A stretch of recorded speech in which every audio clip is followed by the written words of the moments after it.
After the intense duels between Boforin and Shishitorin, we now know about the incredible strengths and resilience of Umemiya, Sakura, and even Hiragi and Togame, especially when things got really serious. But amidst the emotional conversations and battles we've all been through, in this video, our main guy Sakura is about to experience greater hardships that would force him to evolve into a better fighter, leader, and even a better person. Let's get started. After the conversation between Sakura and Umemiya, we see Sakura walking around the town. He felt a pain in his side, recalling how he had never accepted anyone, and Umemiya had advised him that to accept someone, Sakura needed to properly consider that person. Sakura had done this and wanted to understand Togame. Sakura suddenly blushed while remembering Umemiya's appearance as he said that, so he closed his eyes and commented that the guy was troublesome and wondered what his problem was. When he opened his eyes, Suwa and Nirei were suddenly beside him, greeting him with a good morning. Sakura shouted, drawing the attention of others around them, questioning why those two were there and since when. Nirei replied that they had been calling him for a while, asking if he was lost in thought. Suwa smirked, causing an irritated and blushing Sakura to ask why he was doing that. Suwa explained that he was sure it was Sakura who was smirking and found it somewhat intriguing, making Sakura act even more flustered. Sakura tried to kick Su while denying he was smirking, whereupon Nirei grabbed his clothes while Suwa dodged quickly and commented not to be like that, adding that he was old enough, which annoyed Sakura, who demanded to know what he meant. In the next scene, they arrived at Furin High School, and while walking down the hallway, Suwa told Sakura that he didn't need to be so flustered, to which Sakura simply told him to be quiet and not bother him. Nirei was somewhat nervous because he noticed people around them glaring for some unknown reason, to which Suwa said they couldn't blame them. Sakura told him that those stares wouldn't kill them and urged Nirei to man up a bit. Upon reaching their classroom and opening the door, their classmates greeted them as if they were celebrities, saying they finally arrived. Their classmates explained that they had been the talk of the day, with one commenting that Sakura's face looked battered, to which another said that of course it would be since he had fought with members of the Shishitorin group, and it would be weird if he came back unscathed. They asked them with overflowing enthusiasm what had happened, and urged them to share the details. Suwa commented on how famous they seemed to be, while Nirei realized that was why they were being stared at in the hallway, and Sakura appeared overwhelmed by the events. He blushed again and soon directed their classmates to ask Suwa and the others. Suwa and Nirei then stared at each other, and Suwa quickly passed the responsibility to Nirei, leaving him speechless. Nirei didn't know how to answer the questions from their classmates since he hadn't fought, and some even commented on his unscathed face, asking who he was again. While a student continued doing pull-ups, Nirei eventually felt compelled to speak up, shouting his name and stating that he would explain everything that happened. As this was happening, someone spoke up, grabbing their attention, and suggested they let him join their conversation. It turned out the speaker was the one doing pull-ups earlier, introduced to us as Tsujira Taiga, also a first-year student, who commented that bananas seemed suitable for protein intake. Just as Sakura was about to ask who that man was, another student inquired if Tsujira had finished his muscle training, addressing him by name, to which he agreed. Sakura remembered that Tsujira had been doing the same thing he had been doing the day before. Nirei suddenly commented that the man might be weird, but in terms of skill and strength, he was comparable to Tsujishida or Suwa. Sakura stared, remembering something, and then Tsujira called out to Suwa, mentioning it had been a long time since they last met, and asked if he was ready to answer him, to which Suwa replied that he had already told him he had no intention of answering that. Amazed, Nirei asked Suwa if they knew each other, to which Suwa replied that it seemed so, leading Nirei to comment that it appeared the strong truly gravitate towards each other. Tsujira let Suwa be, and then said that right now it's Sakura's turn. He caught Sakura's attention, and as he raised his hands, he stated he had one question. Preparing for a fight, Sakura was surprised when Tsujira only asked what his aesthetics were and then struck a pose. Suwa, Sakura, and the other students were left speechless, and they commented that they knew that was the question he was going to ask since he had asked them the same question the day before, and it seemed he had already asked the entire class about it, while Nire was still hyped, having long wanted to hear that question in person. Confused about what Tsujiura meant by aesthetics, Tsujiura explained that by aesthetics, he meant obsession. Tsujiura had indeed planned to ask Sakura the previous day, but had to finish his quota first. Sakura was left speechless, and another classmate asked why he was asking them that. "What are you talking about?" Tsujiura retorted, explaining that a person's aesthetics show their way of life, so why wouldn't he ask that? Nire understood this and explained that it wasn't just about mathematical data, and a thought process could represent a person. Just like how Tsujiura puts on his shoes starting with the right foot, or how he only eats protein from sakas, making Tsujiura surprised at how Nire knew about these habits. When Tsujiura noticed the book Nire was holding, he commented that it seemed to have its own kind of aesthetics. Nire tried to brush it off, but Tsujiura told him there was no need to be humble, eliciting various reactions from Sakura and Suwa. Suwa remarked that Tsujiura was indeed very persistent, and even he found it hard to handle at times. When Sakura asked if Tsujiura was really that strong, Suwa suddenly became serious and confirmed that Tsujiura was undoubtedly strong, causing Sakura to stare at him intently. Tsujiura then remembered that their classmates wanted to hear Sakura's story, so he invited everyone to eat while discussing aesthetics. Their classmates quickly made excuses and left, which Tsujiura did not realize was them teasing him. He simply commented on how busy everyone was, while Sakura and Suwa were taken aback by what happened. Tsujishita then arrived, and Tsujiura immediately asked if he wanted to join, but he just stared irritably and promptly refused. Surprised that Tsujishita was also busy, Nire commented that it didn't seem like it. Thus, Tsujiura decided that it would just be him, Nire, Suwa, and Sakura who would go on, although Suwa and Sakura were not keen on joining either. While they discussed how delicious the food at their destination would be, a student with many piercings was shown, just using his cell phone. In the next scene, they arrived at a shop decorated with wrestling and bodybuilding themes. It turned out that Sakura and Suwa were included in the bonding despite their reluctance. Upon entering the place, Tsujiura, who was already waiting at a table, was pointed out by Nire as a regular there. Feeling overwhelmed, Sakura asked if there was anything good to eat there, to which Tsujiura, pointing out their hunger, recommended the protein okonomiyaki. It was a normal okonomiyaki, but at that restaurant, they didn't use wheat flour. Instead, they used low-sugar substitutes, perfect for their muscles. Sakura checked it out, and it looked delicious in the picture, prompting Suwa to comment on how simple he really was, and then proceeded to order just water for himself. Tsujiura then asked Sakura if he wanted to eat, suggesting that if he was obsessed with it, he could call it his aesthetics. Sakura blushed and said he wasn't obsessed or anything like that. Tsujiura commented that Sakura seemed to like hiding secrets and suddenly asked if that meant he wanted a fight. Nire and Suwa were shocked, while Sakura looked at him seriously. Tsujiura explained that he had heard Sakura was targeting the top spot in their school, and that was cool. He added that for someone who could declare such a thing in front of many people, definitely has aesthetics. If there were aesthetics Sakura didn't want to discuss, he should tell him the reason with his fists. Sakura recalled what Umemiya had told him, that a fight was also a discussion, and soon smiled, saying how interesting that was. The two looked at each other, with amazement on Nire's face and a smile on Suwa's. Suddenly, someone entered the cafe and caught their attention. He commented on how interesting the place was, and it turned out to be the man shown earlier with many piercings on his face, accompanied by a woman who also noticed Sakura. Sakura recognized the man, who was introduced to us as Kiryu Mitsuki, also a first year at Foreign High. He commented that their meeting there was a coincidence. Sakura stared at Kiryu holding hands with the girl he was with, causing him to blush.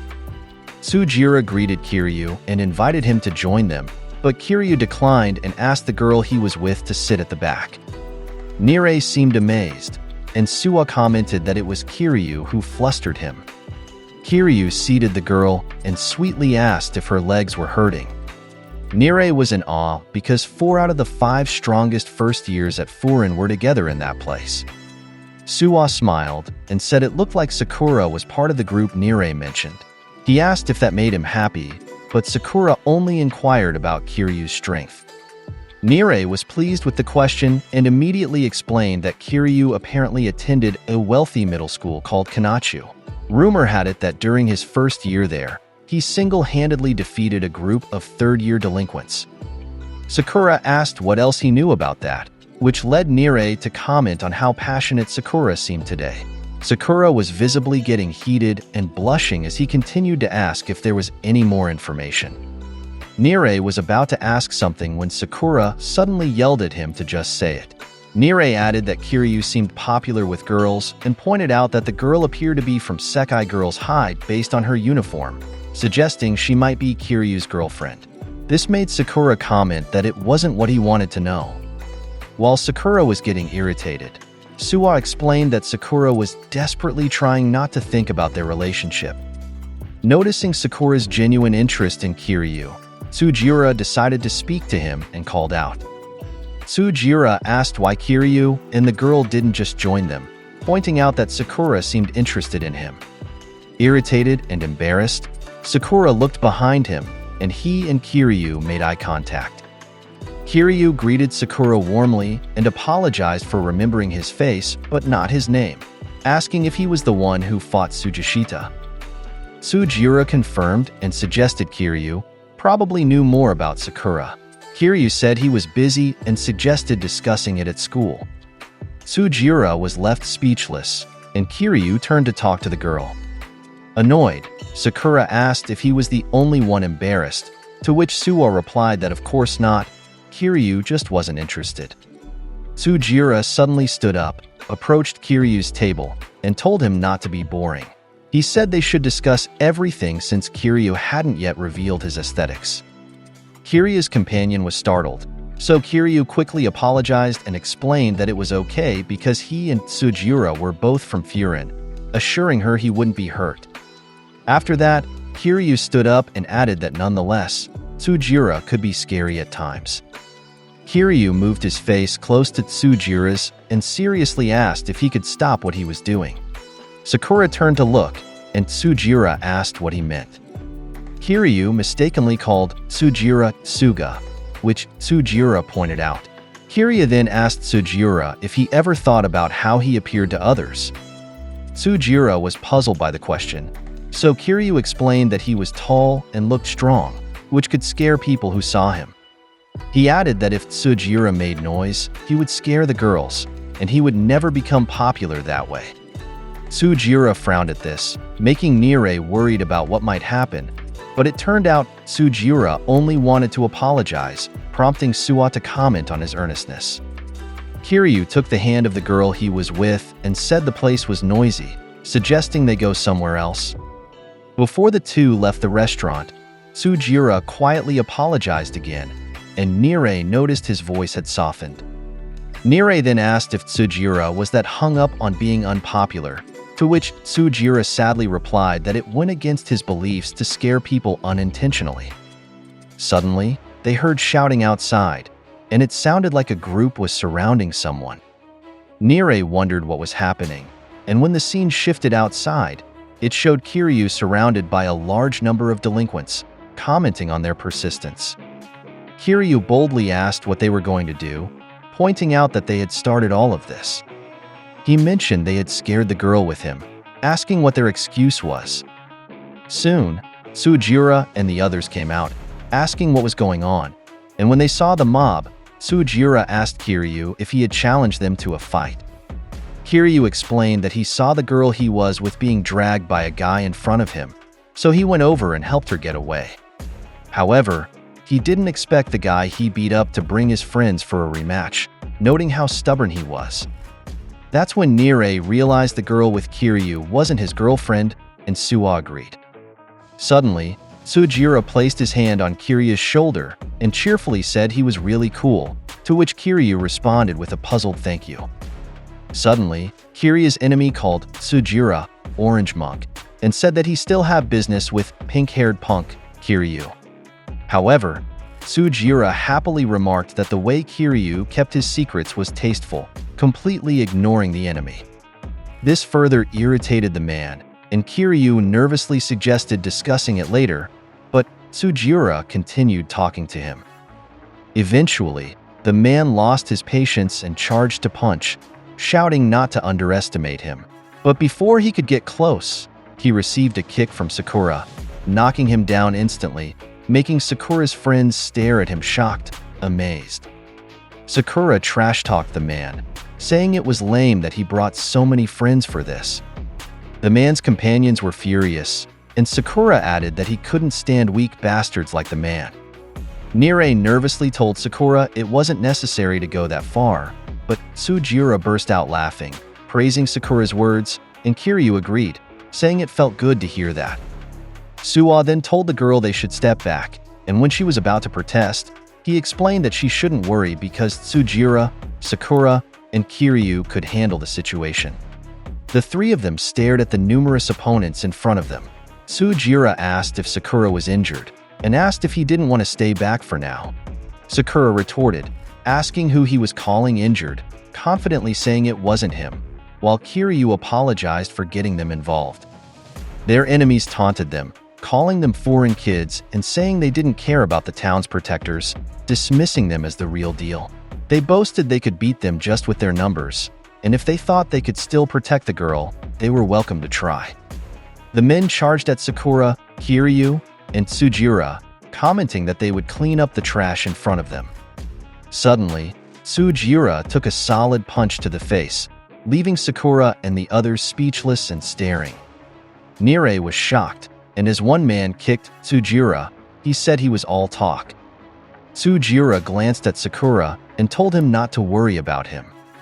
When the man was about to deliver a finishing punch to Sujira, Sakura tried to stop it, but both were stunned as Sujira caught the man's punch. Sujira explained that he always let his opponent strike first, and now it was his turn to act. He swiftly twisted the man's arm behind his back, then grabbed him from behind and executed a German suplex, slamming the man's neck into the ground. The man was immediately knocked out, and as Sujira stood up, he cheerfully said they should let their opponents shine with their beauty and finish it with his own shimmer. That was his virtue. Sakura was left speechless, thinking that Sujira was sure to die young. Suddenly, a man was thrown towards him, startling him. As a reflex, he kicked the man away, sending him crashing into another opponent. Sakura angrily asked Kiryu why he had thrown the man at him. Kiryu quickly apologized, explaining that he thought it would help them finish the fight faster. Another enemy charged at Kiryu, who caught the punch and delivered a powerful palm strike to the man's chest, surprising Sakura. Nire was astonished, and Suwa commented that Kiryu could knock out someone much bigger than himself. Kiryu threw another opponent, irritating Sakura, who said he should handle his opponents himself. Sujira, however, enjoyed having the enemies given to him. Despite his irritation, Sakura noticed Kiryu continued to toss enemies towards him and Sujira. Nire wondered if Kiryu was just messing with them, but Suwa explained that wasn't the case. Suwo suddenly called out to Kiryu and explained that he didn't need to worry about those behind him because he was there. Kiryu immediately agreed and thanked Suwa, while Sakura was left wondering.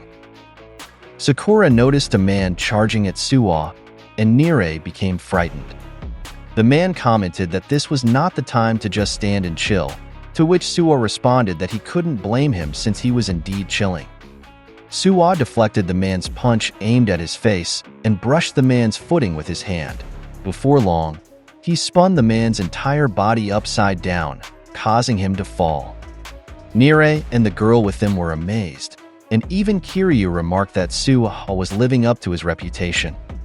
That's when Sakura realized that Kiryu was throwing the enemies towards them to keep the fight away from their friends at the back. Suddenly, two men appeared behind Kiryu, and Nire immediately shouted to warn him.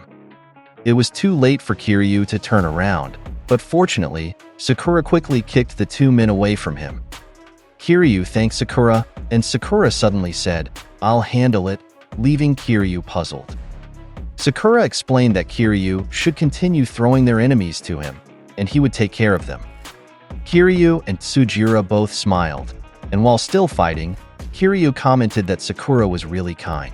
This made Sakura blush as he explained that he wasn't doing it for Kiryu, but it was more advantageous for him if Kiryu threw the enemies his way.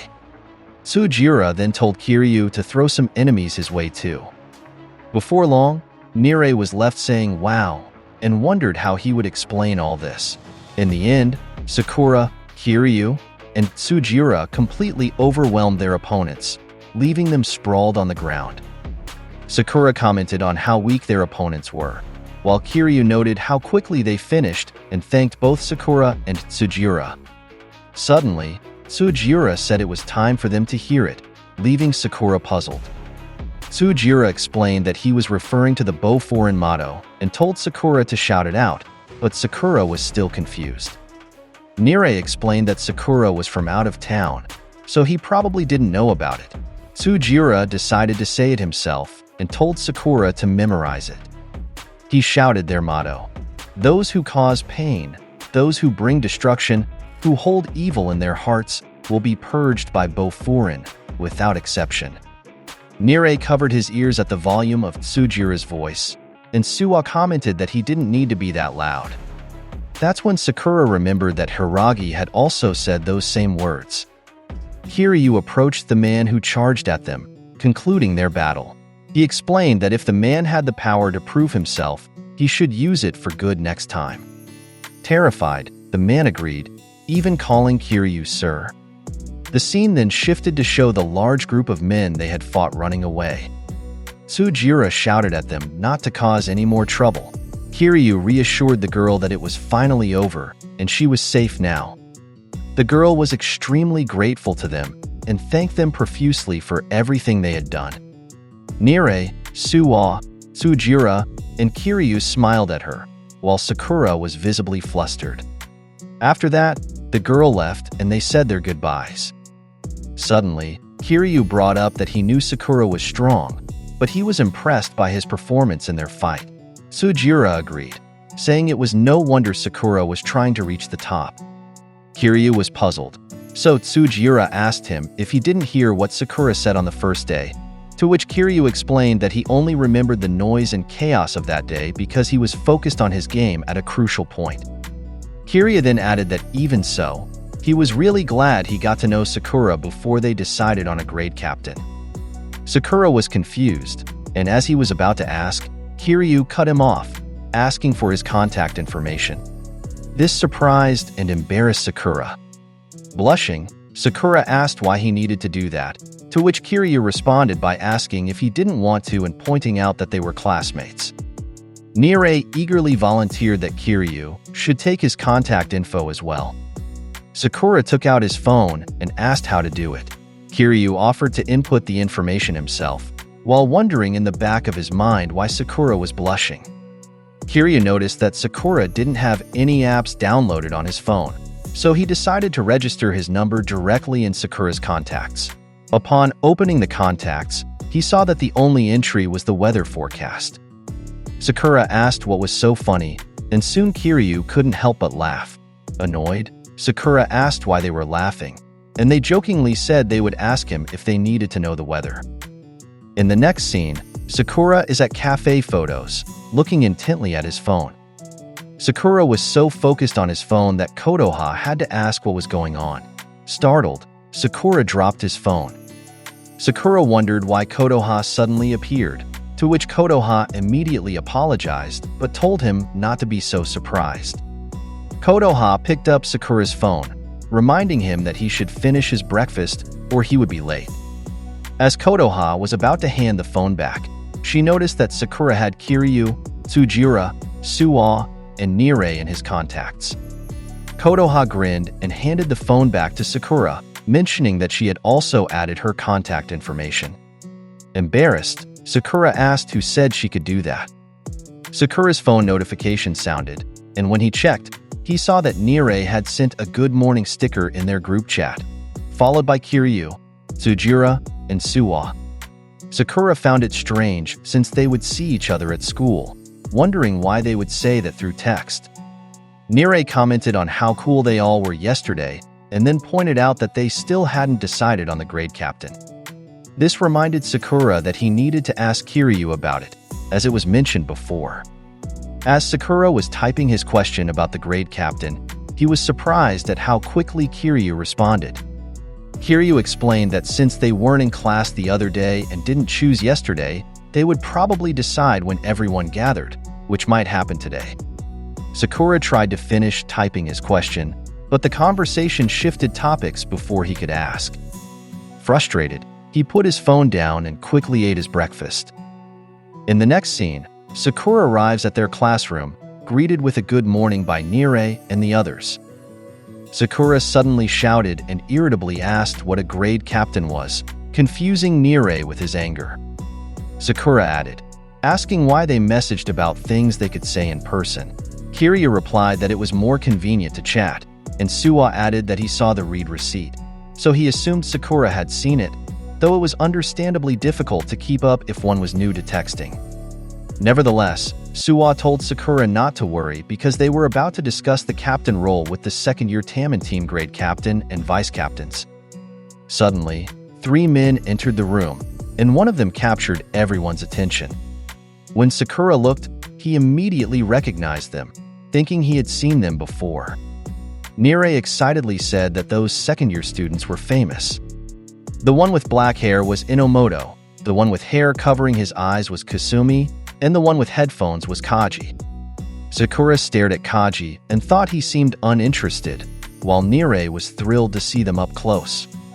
Inomoto stood in the center and explained that the second years would be observing the first years, instructing them to choose a grade captain right away.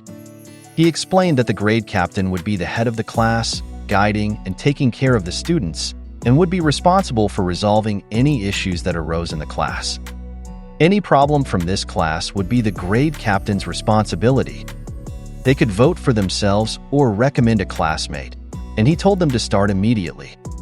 Sakura thought that, in other words, the grade captain would be the top of the class, so he figured that someone like Umemiya should be their grade captain. Someone raised their hand, and it turned out to be Suwa, which made Sakura and the others look at him, with Tsujira asking if he wanted to run for grade captain. Sakura thought that he didn't expect Suwa to volunteer himself. Suddenly, Suwa pointed at Sakura and explained that he thought Sakura should be their leader. Sakura was shocked, and just as he was about to protest, Tsujira commented that Suwa's suggestion made sense, and he agreed that Sakura would make a great grade captain. Tsujira explained to Sakura that he had been cool on the first day, and yesterday he had shown what he could do, so he wanted to vote for him. Sakura was flustered and wondered what they were doing, but then Kiryu also raised his hand and voted for Sakura, followed by Nirei. Sakura tried to stop his friends and quickly pointed to Sugishita, explaining that he was more suited for the role. Suwa explained that Sugishita wouldn't want that responsibility, to which Sakura shouted that he didn't want it either. He said he didn't even know what the role required, and he was an outsider. While he was reasoning, someone suddenly said that it didn't matter. Their classmates explained that he was already there, and besides, he and Sugishita had saved the junior high schooler before and defeated the second-in-command of Shishitarun. Furthermore, the 3 strongest guys in their class had already voted for him, so they had no place to complain. Sakura looked visibly flustered as everything unfolded. Suwa approached him and explained that if Sakura became their leader, he would volunteer to be his vice-captain. For the other vice-captain, he asked Nirei if he was interested. Suwa pointed out that the most important thing was that all their classmates insisted on leaving that responsibility to Sakura. He asked if Sakura still wanted to reject them all. Sakura thought to himself that the grade captain was basically the top of the class. But he had something he wanted to achieve as the top. He was trying to seize the top spot for his own sake, and besides that, he didn't want anything else. However, ever since he talked to Umemiya, he had been thinking and realized that he might be just like Choji. He thought that despite everything, they still wanted to choose him, while he looked at Nirei. On the side, Kaji finished his lollipop and suddenly shouted loudly, questioning why these punks were wasting time. He said they weren't even saying they would represent the entire school. They were just choosing a grade captain, so why were they taking so long to decide? The first years were left speechless and covered their ears at Kaji's loud voice. Inomoto scratched his head while Kusumi walked over to Kaji. Nirei commented that Kaji's speaking was a bit too loud, while Suwa said he jumped at Kaji's sudden outburst. Kusumi removed Kaji's headphones, and as soon as they were off, Kaji's voice softened as he told them to hurry up. It turned out the music Kaji was listening to was extremely loud. The first years were dumbfounded and thought about what kind of eardrums Kaji had to still hear them with such loud music. Kaji pointed at Sakura and called him, prompting Sakura to ask what he wanted. Kaji declared that Sakura was now the grade captain and they were done. Sakura was shocked and irritably said he couldn't make a decision without being asked first. Kaji reasoned that it seemed the whole class wanted to leave it to Sakura, so he should stop delaying and just accept it. No one expected Sakura to be good at it right away, and if he really didn't want the role, someone else could step up. When Kaji put his headphones back on, his voice got loud again, irritating Sakura. Sakura turned to Inomoto and asked if he was the grade captain of the second year, wondering why he left it to his vice captain to handle such things. Inomoto got annoyed and asked what he was talking about. He explained that the second-year grade captain of the Taman team was the one he was talking to. It was Rin Kaji. Sakura was left speechless and couldn't believe that Kaji was the second year's grade captain. Sakura was completely stunned, and soon Inomoto announced that he was now the grade captain of the first years of the Taman team, which was met with cheers from his classmates. Sakura immediately shouted to wait a moment, saying he didn't agree to this and asked how Inomoto knew his name. Inomoto replied that Sakura had mentioned that the class leader should make the big decisions, and since Kaji had already stated what he wanted to do, they needed to follow his order. Sakura was frustrated, and Suwa suddenly said that it was fine. They wouldn't push everything onto Sakura alone because he had vice captains who would help him in any way they could. Tsujira agreed with Suwa and Nirei, saying again that Sakura should let his enemies shine and he would shimmer using his own virtue. Even though he wasn't a vice captain, he would still help. Kiryu also agreed, saying that this way, it would be easier for him to avoid being picked, which irritated Sakura, realizing that was Kiryu's real motive. Other classmates spoke up, saying Sakura didn't need to think too hard about it because even as the grade captain, he was still part of their class. They told him to take it easy, and Sakura blushed as they smiled at him. Sakura was speechless, and when Suwa was about to call Tsujishita to suggest they all get along, they saw that he was already asleep at the side. Suddenly, Nirei raised his hand and asked their classmates if they could create a chat group, to which everyone happily agreed, and they exchanged invites for the group. Inomoto called Sakura, Suwa, and Nirei over and said that the second years would also share their contact info with them. Soon, they added the second years to their contacts, and Nirei was thrilled to have the contacts of the second years. Inomoto then commented that their class had a lot of great people, so Sakura needed to lead them well, which made Sakura look worried. Sakura asked what he meant by leading them and what he should do. Inomoto explained that for starters, Sakura should lead the class in any way he saw fit. Sakura clenched his fist, thinking that he really didn't know what to do. Inomoto noticed his expression and sighed, explaining that the Taman team had a patrol duty and that the new captains could join to see how the second years did their jobs up close. In the next scene, Kusumi and Kaji were walking around town, accompanied by Sakura, Suwa, and Nirei. While walking, Nirei whispered to Sakura that he didn't need to glare at the second years so intently, to which Sakura replied that he wasn't glaring. Nirei explained that he meant when Kaji was in junior high, he was always involved in fights, and no one could handle him. He mentioned that, just like in their classroom, anything could set Kaji off, and no one could predict why, so it was better to avoid triggering him. Suddenly, an old woman shouted and called out to Kaji, catching Sakura's attention, and Kusumi nudged Kaji. An elderly lady approached, and Kaji asked what the problem was. The lady explained that her Risa was missing again.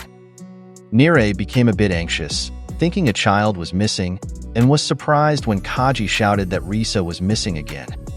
Kaji scolded the old woman, telling her to watch Risa more carefully, and when she started apologizing, he cursed in frustration. Nire commented that Kaji didn't need to be mean to the old woman.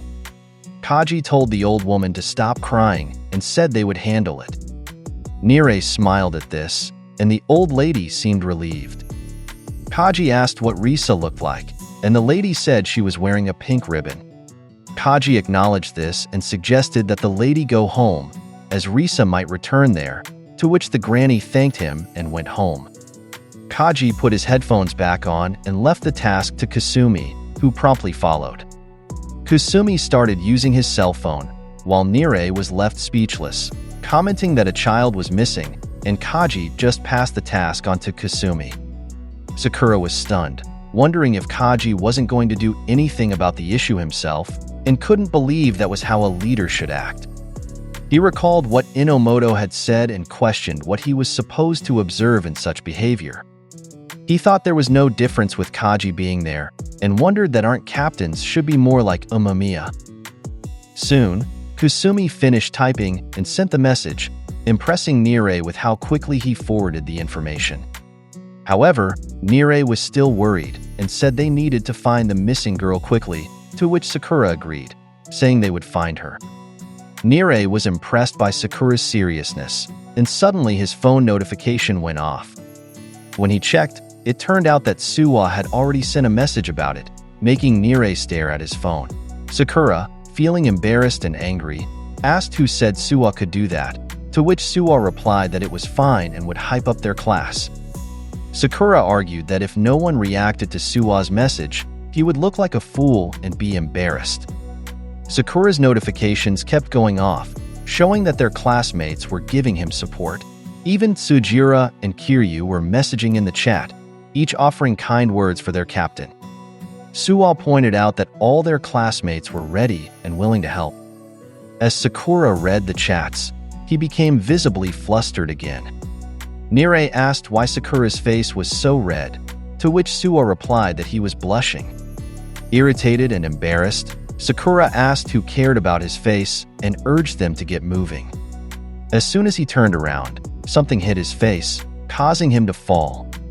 Nire asked if he was okay, and when they looked at what had hit him, they realized it was a cat that had jumped onto his face.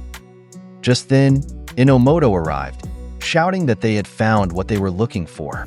He immediately ordered Sakura to catch the cat.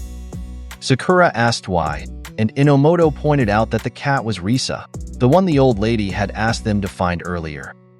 Nire and Sakura were speechless because they had thought they were searching for a little girl. Risa ran off again, and Inomoto immediately chased after her. Sakura and the others followed, but unfortunately, Risa jumped onto the roof of a house. Nire and Inomoto looked up and said it was too high and they wouldn't be able to reach her. However, when they looked at Sakura, he was like a parkour god, jumping from wall to wall of 2 adjacent buildings to reach the rooftop where Risa was. Inomoto and Nire were stunned by what they saw, while Sakura continued to chase the cat across the rooftops. Inomoto, watching in amazement, commented that Sakura was like a monkey, and Suwa said that's what they expected from their friend. Suddenly, Inomoto realized something and instructed Nire and the others to get ready to catch Risa if she jumped again, so they quickly moved to position themselves. Meanwhile, Kaji just watched them. Sakura kept chasing the cat, and when Risa jumped down from the roof, he followed her. As he descended, he encountered someone pushing a package, and to avoid crashing into it, he executed another parkour move, somersaulting to avoid the collision. Sakura shouted at Risa to stop running, while the person pushing the package was bewildered by what had happened. Sakura and Risa reached various places, but no matter how hard he tried, he couldn't catch her. They arrived at a bridge, and Risa stood on the railing. Suddenly, she jumped, and Sakura yelled for her not to do it. Sakura couldn't reach the cat, but unexpectedly, Kaji arrived and, without hesitation, jumped off the bridge to catch the cat. Sakura turned to see Kaji diving into the river to save the cat. Inomoto and the others arrived, visibly concerned. Inomoto quickly ordered Kasumi to call for help and assist Kaji out of the river. He also told them to inform the old lady about what had happened and that he would look for a towel. Kasumi and the others followed the orders, and in the next scene, Risa was in a cat cage, safely returned to the old lady. The old lady thanked them, and Inomoto pointed out that it was Kaji who had caught Risa.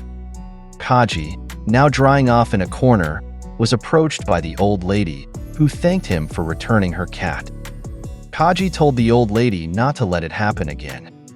He said it was fine if they helped catch her, but they didn't want anything to happen to her cat. The old lady agreed and promised to be more careful next time. The old lady's son gave Inomoto and the others snacks as a thank you for their hard work. Nirei and Suwa noticed Sakura walking away, and as he walked, he remembered what Umamiya had said about reaching the top only if lifted by the people beneath him. He realized that the only reason he could become the top was because there were people who shared his vision and helped him. Sakura approached Kaji and asked what he wanted to do, to which Kaji irritably asked what he meant. Sakura clarified that Kaji became the grade captain because he wanted to accomplish something. So what was that thing? There was a brief silence, but then Kaji irritably replied that he didn't want to do anything and asked what Sakura was talking about, leaving Sakura speechless. Kaji added that he didn't become grade captain because he wanted to, so Sakura asked why he became grade captain. Kaji looked at his friends and pointed out that it was because they said he should be the grade captain. Sakura was surprised and realized the same thing had happened to both of them.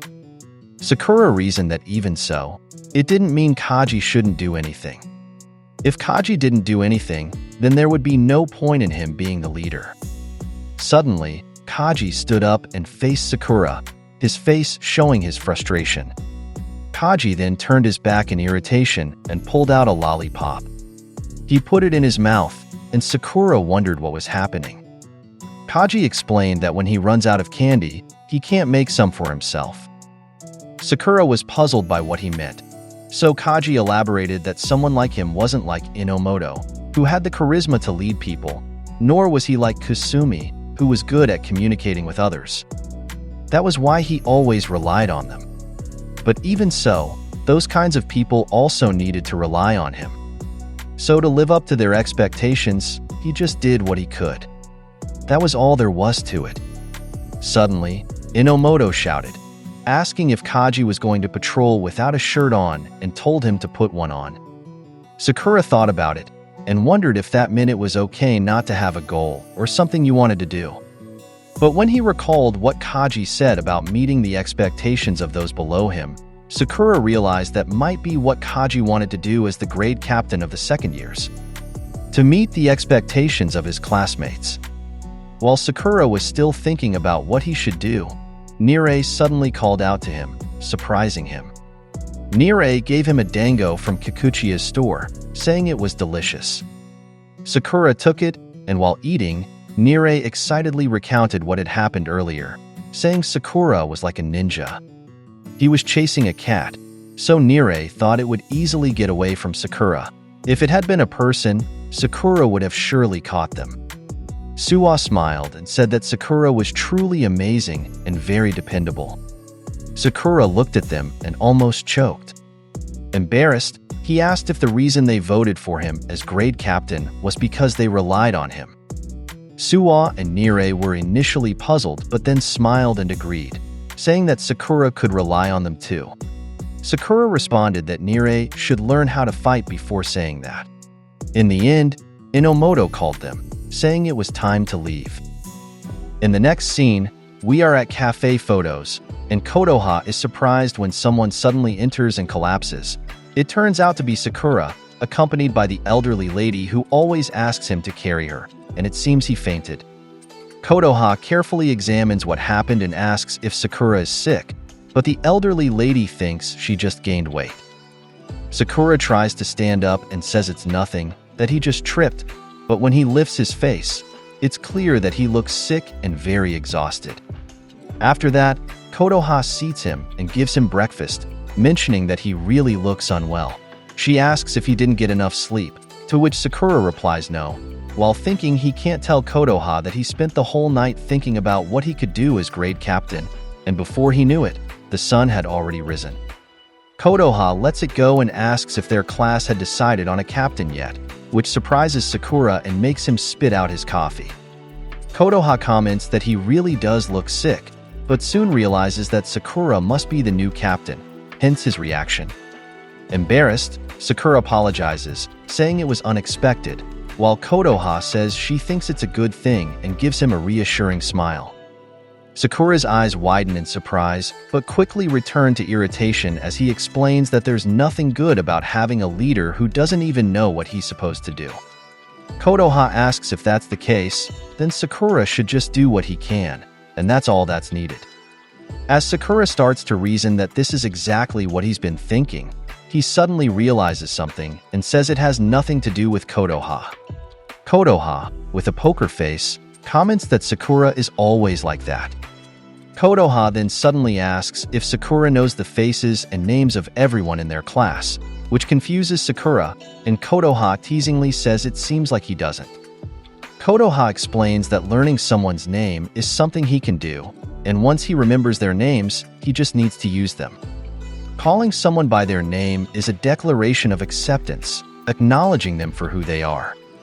Sakura, deep in thought, wonders to himself if he has ever called his classmates by their names. Konoha then points out that she has never heard Sakura say her name, which surprises Sakura. Konoha proposes that they practice, asking Sakura to repeat her name. Embarrassed, Sakura hesitantly says to wait a moment, and then the elderly lady joins in, saying her name is Chiyoko, which startles Sakura, who comments that he didn't ask. As Konoha approaches him, insisting that he say their names, Sakura turns bright red, grabs his remaining food, and quickly runs out. Konoha laughs, and Chiyoko comments on how shy Sakura is, to which Konoha replies that she doesn't think it's just shyness. He might be afraid of getting close to anyone. In her mind, Konoha cheers Sakura on, thinking that he can do it and should keep trying. In the next scene, Sakura is back in the classroom, and Nire is introducing some of their classmates to him, including Kurita with a buzz cut, Takanashi with a man bun, and Kakeuchi with a black mushroom cut. Sakura said, "Mushroom what?" So Nire pointed to the guy in the hoodie. Sakura was getting irritated and said he couldn't memorize everyone's names, to which Nire commented that he was still happy Sakura asked him to tell him the names of all their classmates. Suddenly, Suwa asked if that meant Sakura understood his responsibility as their captain, to which Sakura embarrassedly replied that that wasn't the case. Sakura added that there was nothing wrong with knowing their names, and Suwa said there was no need to be embarrassed about it. Teasingly, Kiryu and Tsujira asked Sakura if he knew their names, which irritated him, and he told them not to join in. Embarrassed, Sakura asked Nire what he would tell him next, and Nire suddenly noticed their classmate Enzai. They saw that Enzai had some wounds, and when Enzai noticed them looking at him, he immediately stood up and left the classroom. Nire commented that something might have happened, but he hadn't heard any news about it. Sakura stared at Enzai, and suddenly, the classroom speaker turned on. The person on the speaker shouted and ordered all the first and second year grade captains and vice captains to gather on the school roof. It turned out to be Umemiya, and Hiragi got angry at him, saying that such a sudden announcement would scare everyone. Umemiya thought he needed to do something before making announcements, and Hiragi irritably said it was too late for that. Sakura was also annoyed and commented that they should just ban Umemiya from the announcement room. Suwa remarked that they were being called first thing in the morning, and Nire wondered what was going to happen. Nire quickly urged Suwa and Sakura to follow him, pulling them along. Sakura protested, saying he knew and asked not to be pulled. In the next scene, when they arrived on the rooftop, they saw that everyone else who had been summoned was already there. Nirei noticed that Tsujishita was also there and wondered why he wasn't in the classroom, realizing that Tsujishita had been there all along, taking care of the plants. Inomoto called them over, and as they approached, Sakura wondered what Umemiya wanted so early in the morning. Inomoto explained that it was a meeting to see all the different captains. He added that most of the second-year captains were also captains when they were first years, and he knew all the first-year students who became famous in junior high. Nirei asked Suwa if he also knew everyone there, to which Suwa replied that he didn't know everyone, but he had talked to most of them, which impressed Nirei. Sakura looked annoyed, thinking he needed to memorize the names and faces of all their classmates and the people there. Nirei agreed, catching Sakura's attention, and explained that if there was anyone he didn't know, he could tell him about them. Suwa was puzzled, so Nirei explained that he would give Sakura a quick rundown. Just as he was about to start, Sakura stopped him, incredulous that Nirei knew all the names of the grade captains there. A bit nervously, Nirei replied that he simply knew the names and faces of everyone in the school, which surprised Suwa and Sakura. Suwa asked if he had really memorized all of them, and Nirei said yes, explaining that he had borrowed the school list yesterday. He explained that he couldn't help much in battles, but he had a talent for quickly memorizing people's names and faces. Nirei, trembling, continued to explain that he thought if he memorized them, he could make Sakura's life at Foreign smoother and easier. He also decided that he would help Sakura reach the top, which made Sakura look at him. Suwa was amazed by Nirei, saying that memorizing so many names in such a short time was impossible for him, but Nirei humbly brushed it off. Because of this, Suwa also thought about what he could contribute, and soon said that he thought he could handle negotiations, which left Sakura and Nirei speechless. Suwa explained that he was good at convincing the enemy to accept his requests, and if that wasn't enough, he could torture them until they gave the information needed, which scared Nirei. Suwa suddenly grabbed Sakura and explained that in any case, they should all just do what they do best. Sakura realized that his two friends were ready to support him in anything. He remembered what Kaji had said about just doing what he could. He understood that Nirei and Suwa knew their strengths and were using their skills to the fullest. He also recalled what Kotoha said about simply learning someone's name as something he could do. Sakura turned his back on Suwa and Nirei and said that in that case, he would leave those things to them, calling them by their names. Suwa and Nirei were surprised, and soon they commented that they were happy Sakura knew their names, to which Sakura, embarrassed, replied irritably that of course, he did. Suddenly, someone shouted an apology for being late, and it turned out to be Umemiya, accompanied by a group. Sakura was somewhat irritated, thinking about the additional names he had to remember. Then, all the grade captains present stood up straight, which surprised Sakura. He asked Nirei how many grade captains were with Umemiya, and a trembling Nirei said that those weren't grade captains. He pointed out that they were the four kings of Furin High and their advisors. As they stood in front of them, Nirei became even more flustered and started babbling incoherently, leaving Sakura confused and unable to understand what he was saying. Nirei, trembling, explained that the four kings of Furin High were right in front of them. Sakura, puzzled, asked, "Who's what now?" which made Nirei angry, telling him not to call them what. Nirei introduced them one by one. The head of the Jikoku team, Tsubakino; the head of the Komoku team, Mizuki; the head of the Zojo team, Momose; and the already familiar head of the Taman team, Hiragi. They were the core members of Bo Foreign. Umemiya thanked everyone for gathering and said that these were the people who would lead their group. He then said that before they begin, there was something they needed to know. He mentioned that they probably noticed it, but he had safely transplanted the seedlings for the year. Sakura and the others were taken aback, thinking Umemiya was referring to something more serious.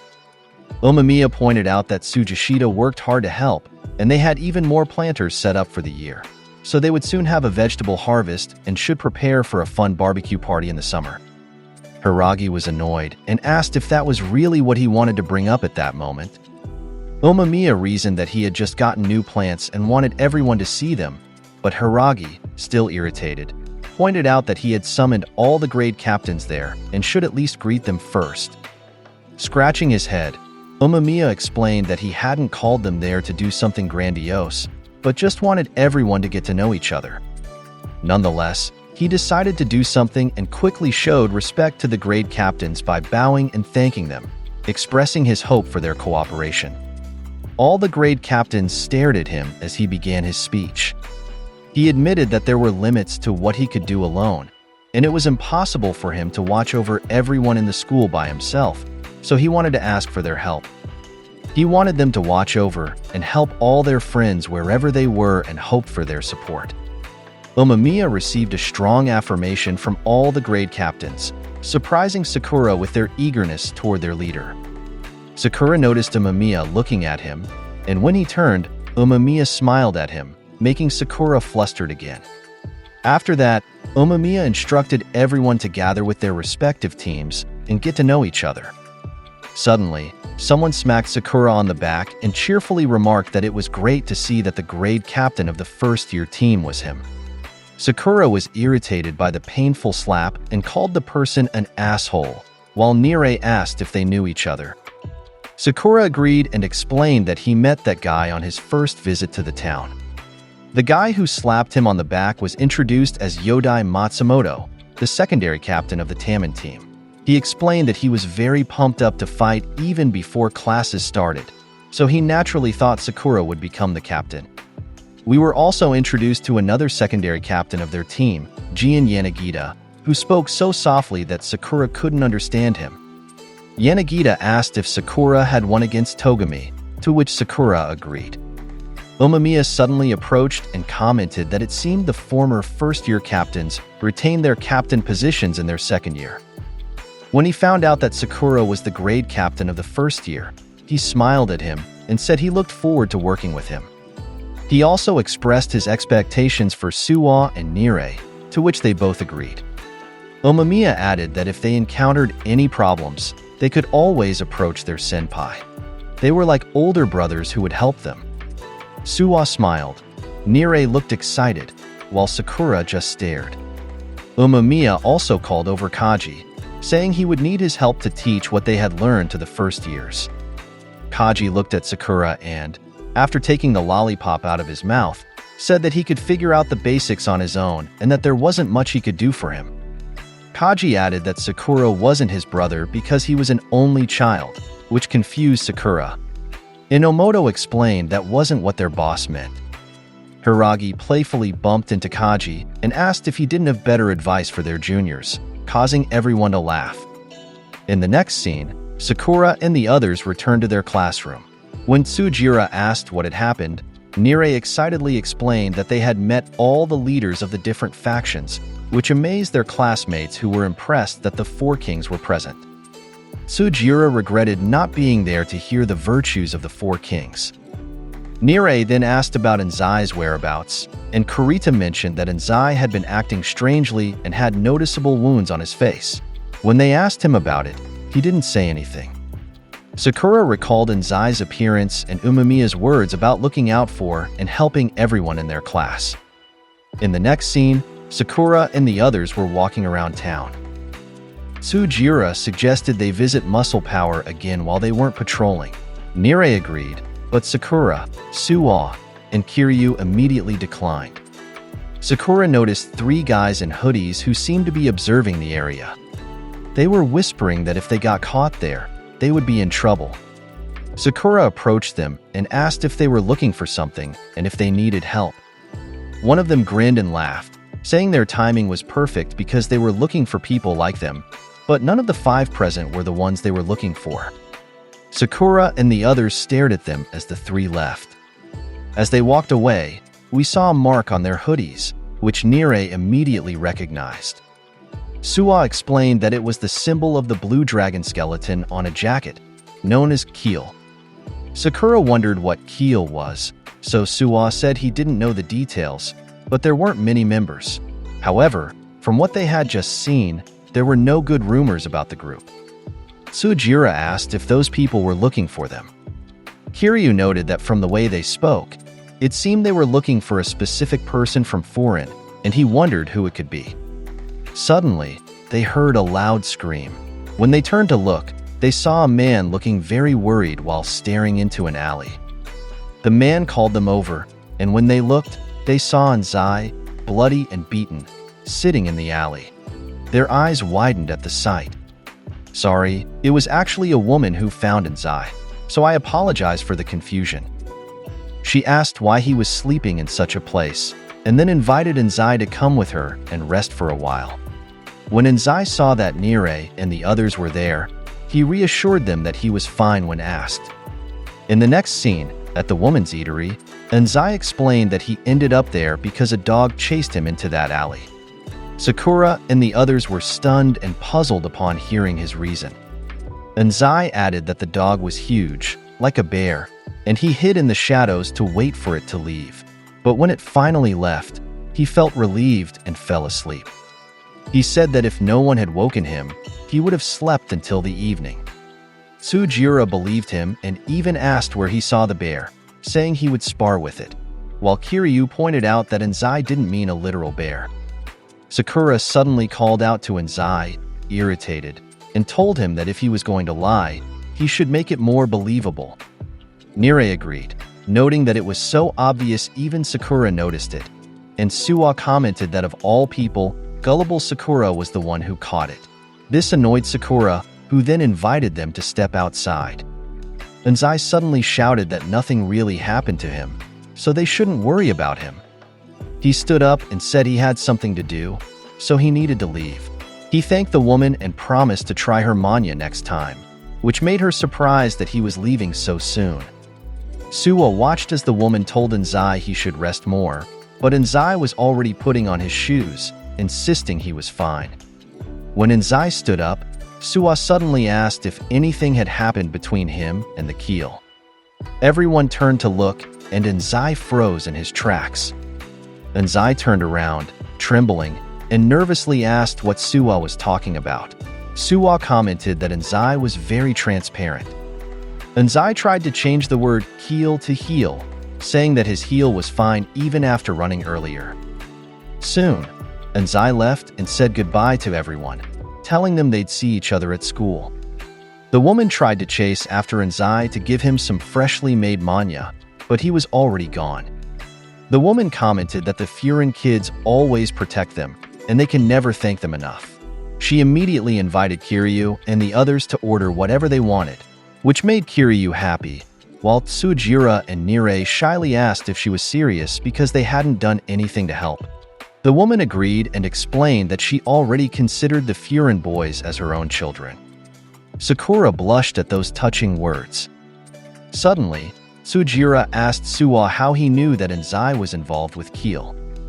Suwa explained that he couldn't be 100% sure, but based on what he overheard when they encountered the Keel members and seeing how beaten up Onii was, he thought there was a connection between those events. Now, having seen Onii's reaction, he felt he was probably right. Worried, Nire asked Sakura what they should do because if Suwa was right, it was likely that Keel was the one who beat up Onii. He said they needed to help him. Sakura calmed him down and said, "Hold on a moment." He explained that even if Onii had gotten involved with Keel, he hadn't told them anything about it. That must mean Onii had his own plans for dealing with it, and they didn't know if he wanted their help or not. Nire tried to argue, but Sakura interrupted, adding that everyone has one or two secrets they don't want to share or talk about. Kiryu stared at him because of what he said, but Nire persisted, saying that even if that were true, Onii was still their friend and a member of their class. He asked Sakura if he wouldn't want to help if there was something they could do. Sakura remembered what Umemiya had told them about watching over and helping everyone in their class. He clicked his tongue in frustration, decided to leave, and surprised Nire, who said they weren't done talking. The woman saw Sakura leaving and gave him some manya, which he accepted shyly. As soon as Sakura stepped outside, Nire was surprised by Kiryu's comments about how bashful Sakura could be sometimes. Suwa added that it was deep within his core and every part of himself. Tsujira, a bit hesitant, mentioned how delicious the manya was. Nire wondered what they were talking about, but Suwa said it was okay. In the next scene, we see Enzai sitting in a kids' play park, talking to a girl who was worried about him because of his appearance. She asked if they did that to him, and Enzai smiled and said it was nothing. The girl suddenly asked how Nagato was doing, which made Enzai fall silent, and his mood immediately changed. He sadly apologized, saying he hadn't been able to bring him back with him. The team Enzai is facing is extremely dangerous, and at this rate, Nagato is going to cross a line he can't come back from. The girl looked worried when she heard this and suddenly shouted that she knew it, urging them to talk to the Furin team for help, but Enzai immediately yelled that they couldn't do that. He quickly apologized for shouting and explained that they really couldn't involve them. He pointed out that Furin is a team that protects their town, and the problem they have is his personal issue, so he didn't want to drag others into it. The girl insisted that she would go with Enzai then. Enzai suddenly called her a moron and told her not to say such foolish things because it was too dangerous for her. The girl stared at him, her face full of concern. Enzai reassured her that it was okay and she shouldn't worry, and she should leave the problem to him. He gave her a reassuring smile, saying he could handle it on his own, and then he left. However, the girl still looked uncomfortable and commented that even though Enzai said it was okay, he didn't seem alright, especially with all the wounds on his face. She started to cry, wondering what part of their situation was okay. Suddenly, someone called out to her. It was Sakura. He asked if she could tell him what was happening with Enzai. The girl asked who he was, so Sakura explained that he was Enzai's classmate, and then asked again about the conversation she had with Enzai earlier. The girl then explained that she and Enzai were childhood friends and used to come to that park to play when they were kids. Later on, a boy named Nagato joined them. She and Enzai were always reckless, often getting injured, while Nagato was mature and kind but still joined in their crazy ideas. After they graduated from junior high, they went to different high schools, but she thought they would remain best friends. However, something happened. We flash back to a time when the girl happily saw Enzai sitting in the park and commented that it had been a long time since she'd seen him. Noticing the bruise on Enzai's face, she remarked that he must have been in a fight again, joking that he hadn't changed and Nagato would scold him again, asking what he had done this time. This made her miss Nagato, and Enzai soon couldn't help but tell her what had happened. He explained that he got the bruise from a group called Keel. The girl was puzzled, and Enzai added that there were no good rumors about that team. It was a rotten and dangerous gang. That day, Enzai saw one of them stealing, so he thought he could catch them. It was just outside of town, but he couldn't pretend he hadn't seen it and walk away. He grabbed the person's arm and pulled off their hoodie. He then asked the girl who she thought he saw under the hoodie. He immediately answered, in a shocked manner, that it was Nagato he saw. After recounting this to Sakura, the girl insisted that Nagato would never do such a thing. That was why Enzai had said he would pull Nagato to the park where they could talk. However, when Enzai returned, he looked even more beaten up. When she asked Enzai, he didn't give her any details. He only said that Keel was dangerous, but he didn't want to involve Furin in his personal problems. He was trying to find a way to deal with it on his own. Sakura thought to himself that he understood why Enzai didn't want to tell them about it. He heard the girl sniffle next to him, and when he turned, he saw she was crying again, which surprised him. Nervously, he asked why she was crying. The girl replied that she felt helpless while her friends were suffering. She said it was frustrating that all she could do was sit and wait. It's incredibly frustrating to feel powerless. Sakura was visibly surprised, and soon he felt compelled to tell the girl that he would handle it and bring Nagato to that place. The girl was confused because Enzai had said they couldn't involve them since Furin's job was to protect the whole town. Sakura didn't know what to say, so he ended up babbling about how he would fix the problem, that Enzai was his classmate, and that he was stronger than her. But then he remembered what Kotoha had told him, that he just needed to say, "You can leave it to us." He calmed down and, somewhat shyly, told the girl that she can leave it to him. The girl stopped crying and smiled, saying that Sakura was a good person, which surprised him again. She thanked him, causing him to become flustered. He tried to explain that he was only doing it because she was crying, to which she laughed and said that in that case, she really needed to thank him. Feeling relieved and less worried, she realized she was hungry. At that moment, Sakura quickly moved his manya away, saying that even so, he wouldn't give it to her. The girl was taken aback and said it was okay because she wasn't asking for it. As the day passed and the next morning arrived, Sakura was thinking about what he had said and how he would handle the problem. When he entered the classroom, his friends greeted him with a good morning. He noticed Onii talking with the trio, and he overheard that Onii was telling a different story about what had happened to him. Takanashi noticed that it wasn't true.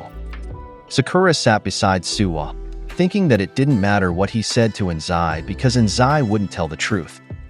Suddenly, Suwa called out to him, excitedly asking if he had talked to Onii yesterday.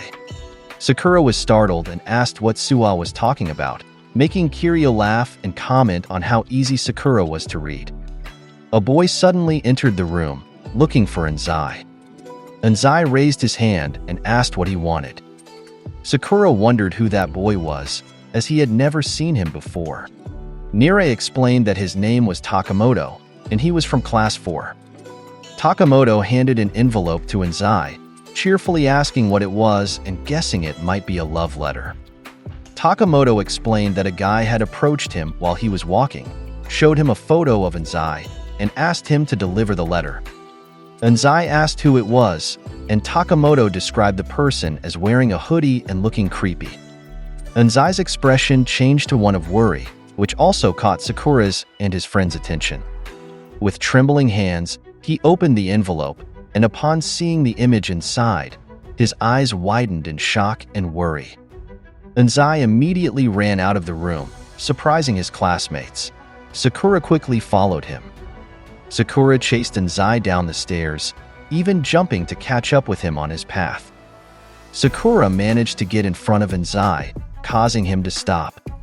When Sakura tried to block his way, Onii bumped into him and asked what he wanted. Irritated, Sakura said he had found out what happened to Onii from the girl he was talking to in the park yesterday, which surprised Onii. Onii wondered why his friend would say that, and it turned out the girl's name was Tsuchiya when he mentioned it. Sakura said that it didn't matter anymore. He pointed at the envelope Onii was holding and asked if it came from Keel, to which Onii remained silent. Sakura grabbed the envelope from Onii's hand, and when he opened it, he was infuriated by what he saw, calling them scumbags. It turned out that Keel had sent a photo showing they had beaten up Onii's friend Nagato, and they were waiting for him at the abandoned Senkan shipyard. Sakura returned the picture that Keel had sent to Onii. He then pressed Onii to tell him everything that had happened. Onii recounted that it all started the other day when he witnessed a snatcher stealing a purse from a woman. Onii knew he was no longer in Bofuran territory at that time, but he couldn't just stand by and not help the victim. So, when the snatcher ran close to him, he pulled off the snatcher's hoodie and was shocked to see that it was his childhood best friend, Nagato, who looked terrified. Suddenly, Nagato punched Onii in the face and ran away after throwing the purse. The next day, Onii returned to the area to find out what had happened to Nagato. When he returned to the alley where he had witnessed the robbery, he overheard a conversation indicating that nothing was enough for the person apologizing. Peeking in, he saw Nagato being cornered by 4 members of Keel, one of whom was tall and intimidating. The tall one said that according to their traditional rules, if someone lacked enough money, they should be given 1 punch for every 1,000 yen short. In Nagato's case, he needed to receive 10 punches for the 10,000 yen he lacked.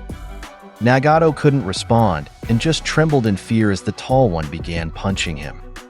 But before the 3rd punch, Onii intervened with a flying kick to rescue Nagato. Onii's kick was strong, sending the tall Keel member flying, while Nagato was stunned but still showed no signs of relief. The other Keel members attacked Onii, but he kicked them away as well. Then he offered his hand to Nagato, urging him to run away with him. However, Onii was shocked when Nagato brushed off his hand and asked what he was doing. Onii couldn't understand why Nagato didn't want to come with him. More Keel members arrived, armed with bats and wooden weapons, surrounding him. As Nagato picked up his own weapon, he told Onii that he had nothing to do with this and had decided on his own to come here. Crying, Nagato told Onii to stop interfering and attacked him with the weapon. Onii told Sakura that he somehow managed to escape and then hid in the shopping district where Sakura and their other classmates found him yesterday. Sakura remembered how exhausted and injured Onii looked yesterday and asked why Onii's friend wanted to stay there despite the terrible treatment. But Onii still didn't know the reason. All he knew was that Nagato was crying when he saw him yesterday. According to Onii, Nagato is a strong, kind, and mature person who doesn't cry easily. When they were kids, the three best friends got lost in the forest, and Nagato hurt his foot, but he still didn't cry once. So when Nagato was pushing him away while sobbing, Onii couldn't help but try to save his best friend. All he wanted to do was pull Nagato out of the hell he had fallen into. Now understanding the situation, Sakura urged Onii to join him in finding Nagato. Onii was surprised and asked why Sakura wanted to come along. Onii said it was his own problem, and it was too dangerous to involve the whole Furin High, but Sakura asked him what he was talking about. According to Sakura, it didn't matter who their opponents were, and he wasn't going there as a member of Furin. He had a promise to fulfill to a woman he met yesterday. Sakura told Onii that the world didn't revolve around him and that it was his personal choice to fight for his own reasons. Onii realized the truth in Sakura's words. Then he was shocked to see all their classmates coming down the stairs, listening to his story. Kiryu told Onii that he was bad at lying, and they had known since yesterday that he was hiding something. Onii's friends were hurt because he didn't ask for their help, saying they were already busy protecting the town. Sugiura and Nire also expressed their desire to help. Onii finally realized that his classmates wanted to help him as friends. Onii showed a guilty but very thankful expression. Then Suwa called out Tsujishita, apologizing for waking him up earlier. Suwa didn't want Tsujishita to be left alone in the classroom because Yumimiya would be sad if Tsujishita didn't come to help Onii. Wow, Suwa was really good at taming a beast like Tsujishita. It seemed Suwa had convinced him to come along even though he didn't want to. In the second-year classroom, Kusumi noticed something unusual outside and pointed it out to Inomoto. When Inomoto looked out the window, he was surprised and asked what was happening. This caught Kaji's attention, and he also looked out the window.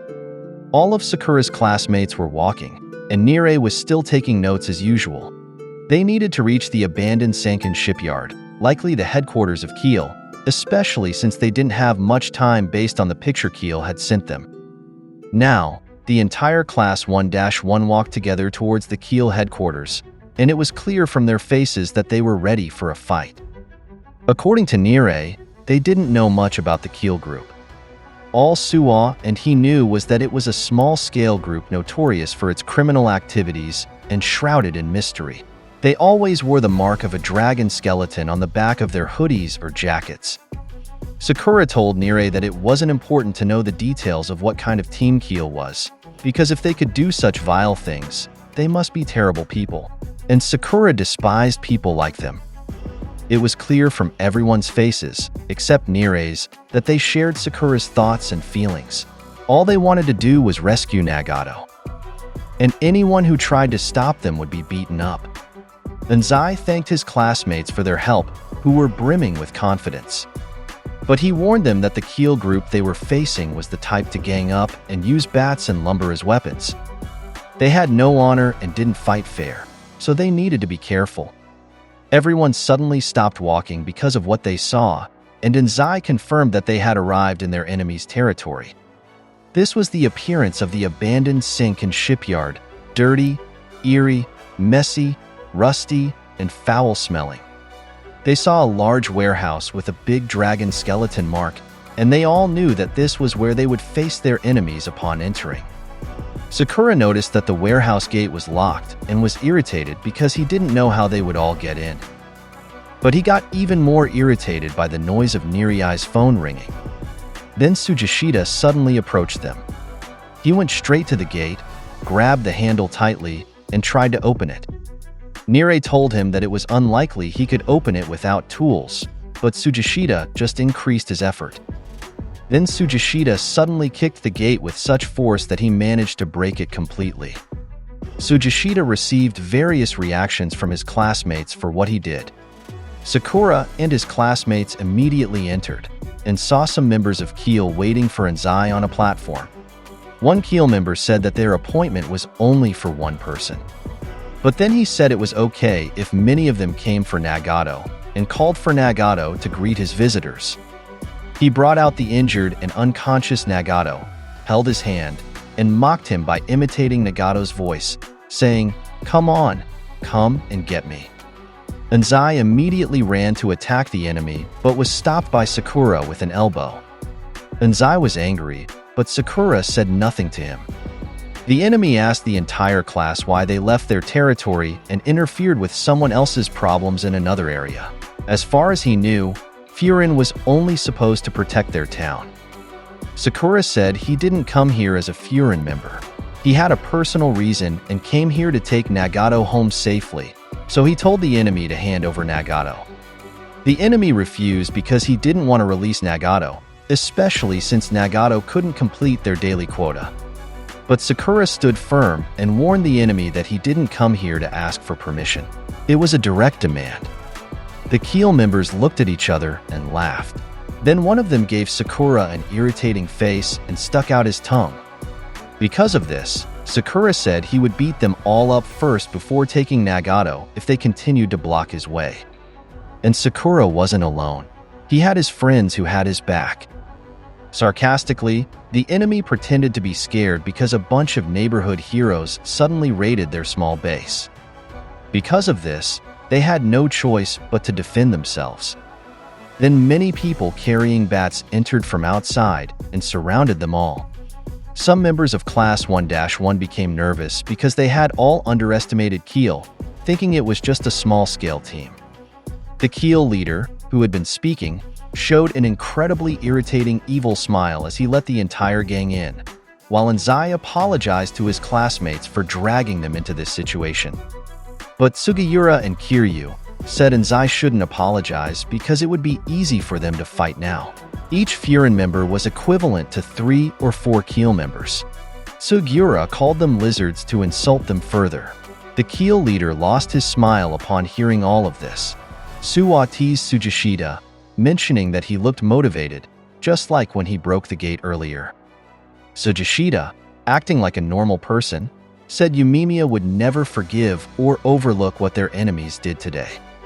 Their grade captain, Sakura, spoke and told everyone to relax because he could handle them all by himself.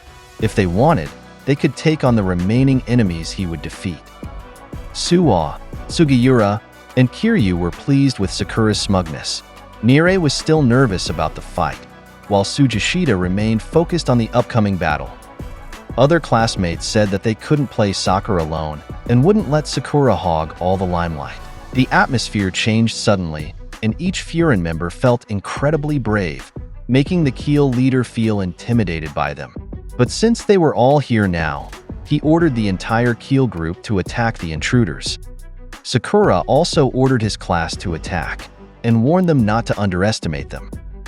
The leader of Keel gave an evil grin as he watched the all-out brawl from above, accompanied by 3 bodyguards.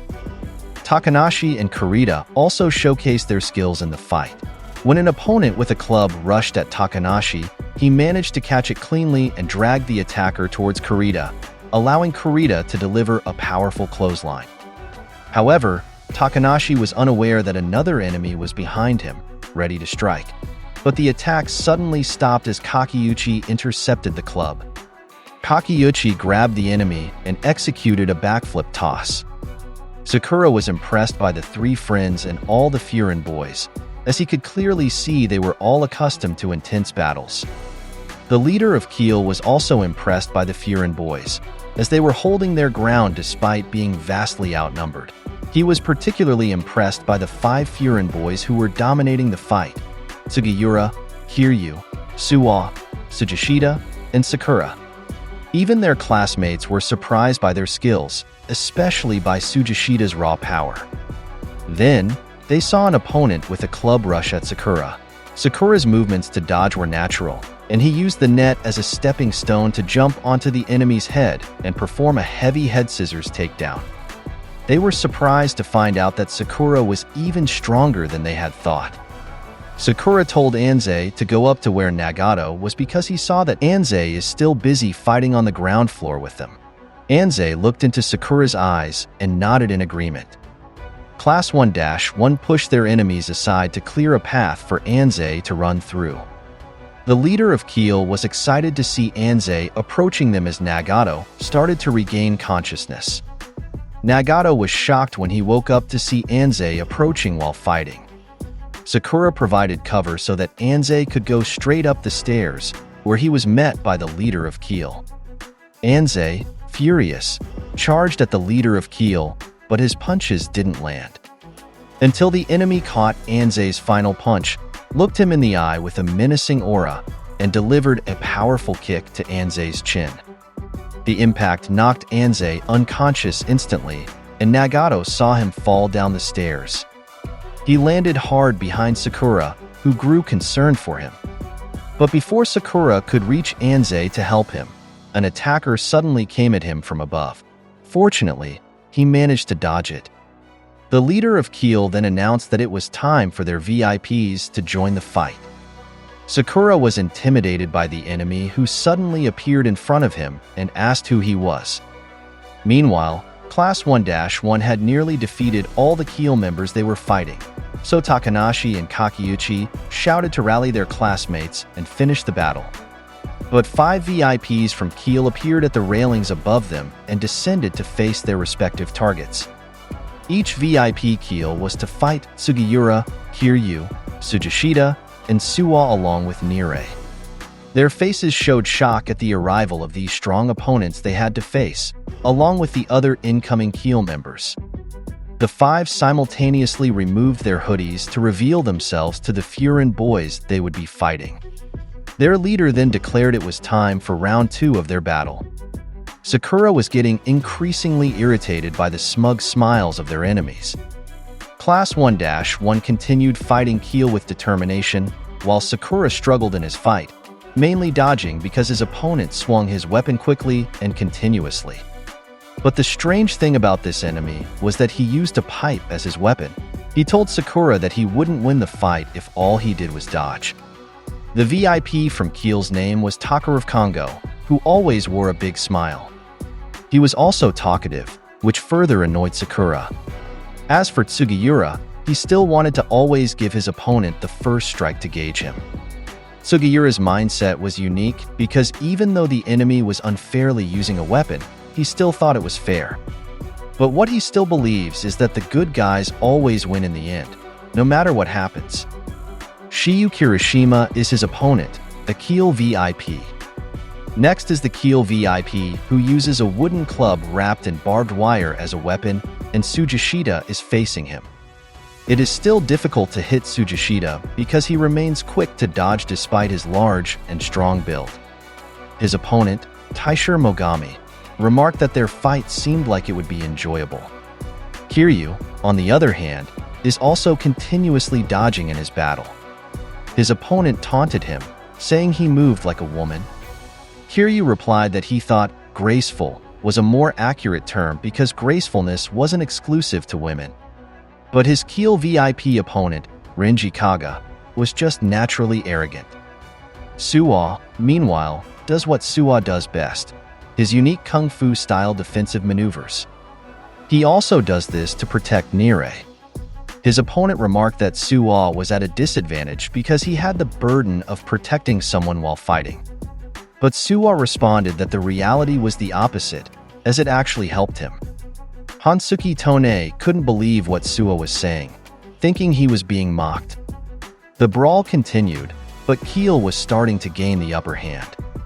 It could be seen on the faces of Kurita, Takanashi, and Kakeuchi that they were struggling in the fight, seemingly unable to finish it, and were almost out of strength. Then, Takanashi noticed an incoming attack from above, so he pushed his two friends to save them, taking the full force of the attack himself. Sakura witnessed this and saw that his classmates were losing the fight. He ran to help them, but Kongo stopped him. Kongo told Sakura not to leave him alone in the game, but he was surprised when Sakura suddenly kicked him, which he managed to dodge. Sakura was still holding back, but we all know how angry he was in this situation. Sakura despises anyone blocking his path, so he finally let his anger out. But before he could punch, Kongo quickly stopped him by hitting Sakura directly on the head with his pipe. Sakura staggered from the impact, his head bleeding, while Kongo continued to trash-talk him, making Sakura even angrier. The leader of Keel thought that because the 5 strongest Furin boys here were protecting their classmates, it gave them a boost in spirit. But if their fighting momentum could be disrupted, he knew the Furin boys wouldn't be able to fight back, especially since they were vastly outnumbered. Keel managed to surround the 5 Furin boys with many enemies, preventing them from unleashing their full potential as they had to protect their classmates. The leader of Keel loved this kind of bullying. He knew Anze wasn't stupid enough to charge into their territory without an army, but he didn't expect him to bring only first years and not that many of them. According to the leader of Keel, Anze made a foolish mistake by bringing chicks into the dragon's lair. It was evident in the fight that the Furin boys were now almost helpless. Nire was extremely worried, still staying behind Suwa's protection. He witnessed them being overwhelmed by the enemies. He also knew he was the reason Su couldn't go all out in his fight. Nire questioned himself about what he was doing as a first-year high school student at Furin. He realized that he always relied on things working out without participating in the fight firsthand, like what happened with Shishitorin. He asked himself if he would always depend on others to save him. He suddenly felt disgusted with himself for thinking this way, but he remembered the words Sakura told him on the first day they met. Sakura told him that day that he wasn't a lame person. This gave Nire the courage to do the right thing. While Suwa was fighting, he was surprised to see Nire suddenly run away from him. But he couldn't follow him because he was still busy fighting Tone. As part of Furin High, even though he didn't know how to fight and couldn't protect himself, Nire bravely faced the enemy head-on. He charged at an enemy to tackle them and stop them from punching one of his classmates.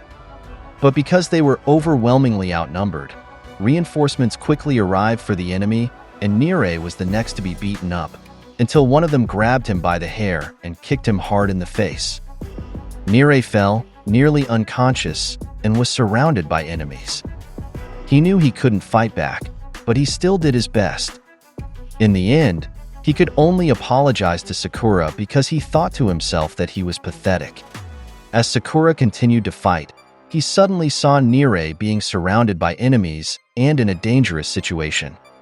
He shouted Nire's name, which alarmed Sugiura, Tsujishida, and Kiryu. But because of the number of enemies they had, they couldn't reach Nire, and Sakura could only watch as the enemy struck Nire's head with a piece of wood. Suddenly, a powerful force hit the enemy, sending him flying a great distance, crashing loudly into the side of the warehouse. The 5 Keel VIPs and their leader turned to see what had happened. The entire Class 1-1 and all the Keel members stopped fighting and looked at whoever had arrived with such force. Suwa and Tsujishida were shocked, while Sugiura and Kiryu were delighted when they recognized who had come to their aid. Sakura couldn't believe it when he saw that the one who came to help them was wearing iconic headphones. It was none other than the second-year grade captain, Kaji, who arrived just in time to save Nire. With a bloody nose, Nire tried to get up, and Inomoto suddenly spoke to him, saying it was a good thing they had followed them. Kusumi was also with them and helped Nire stand up. They had just arrived at the fight, but Inomoto already knew what Keel was doing to Furin.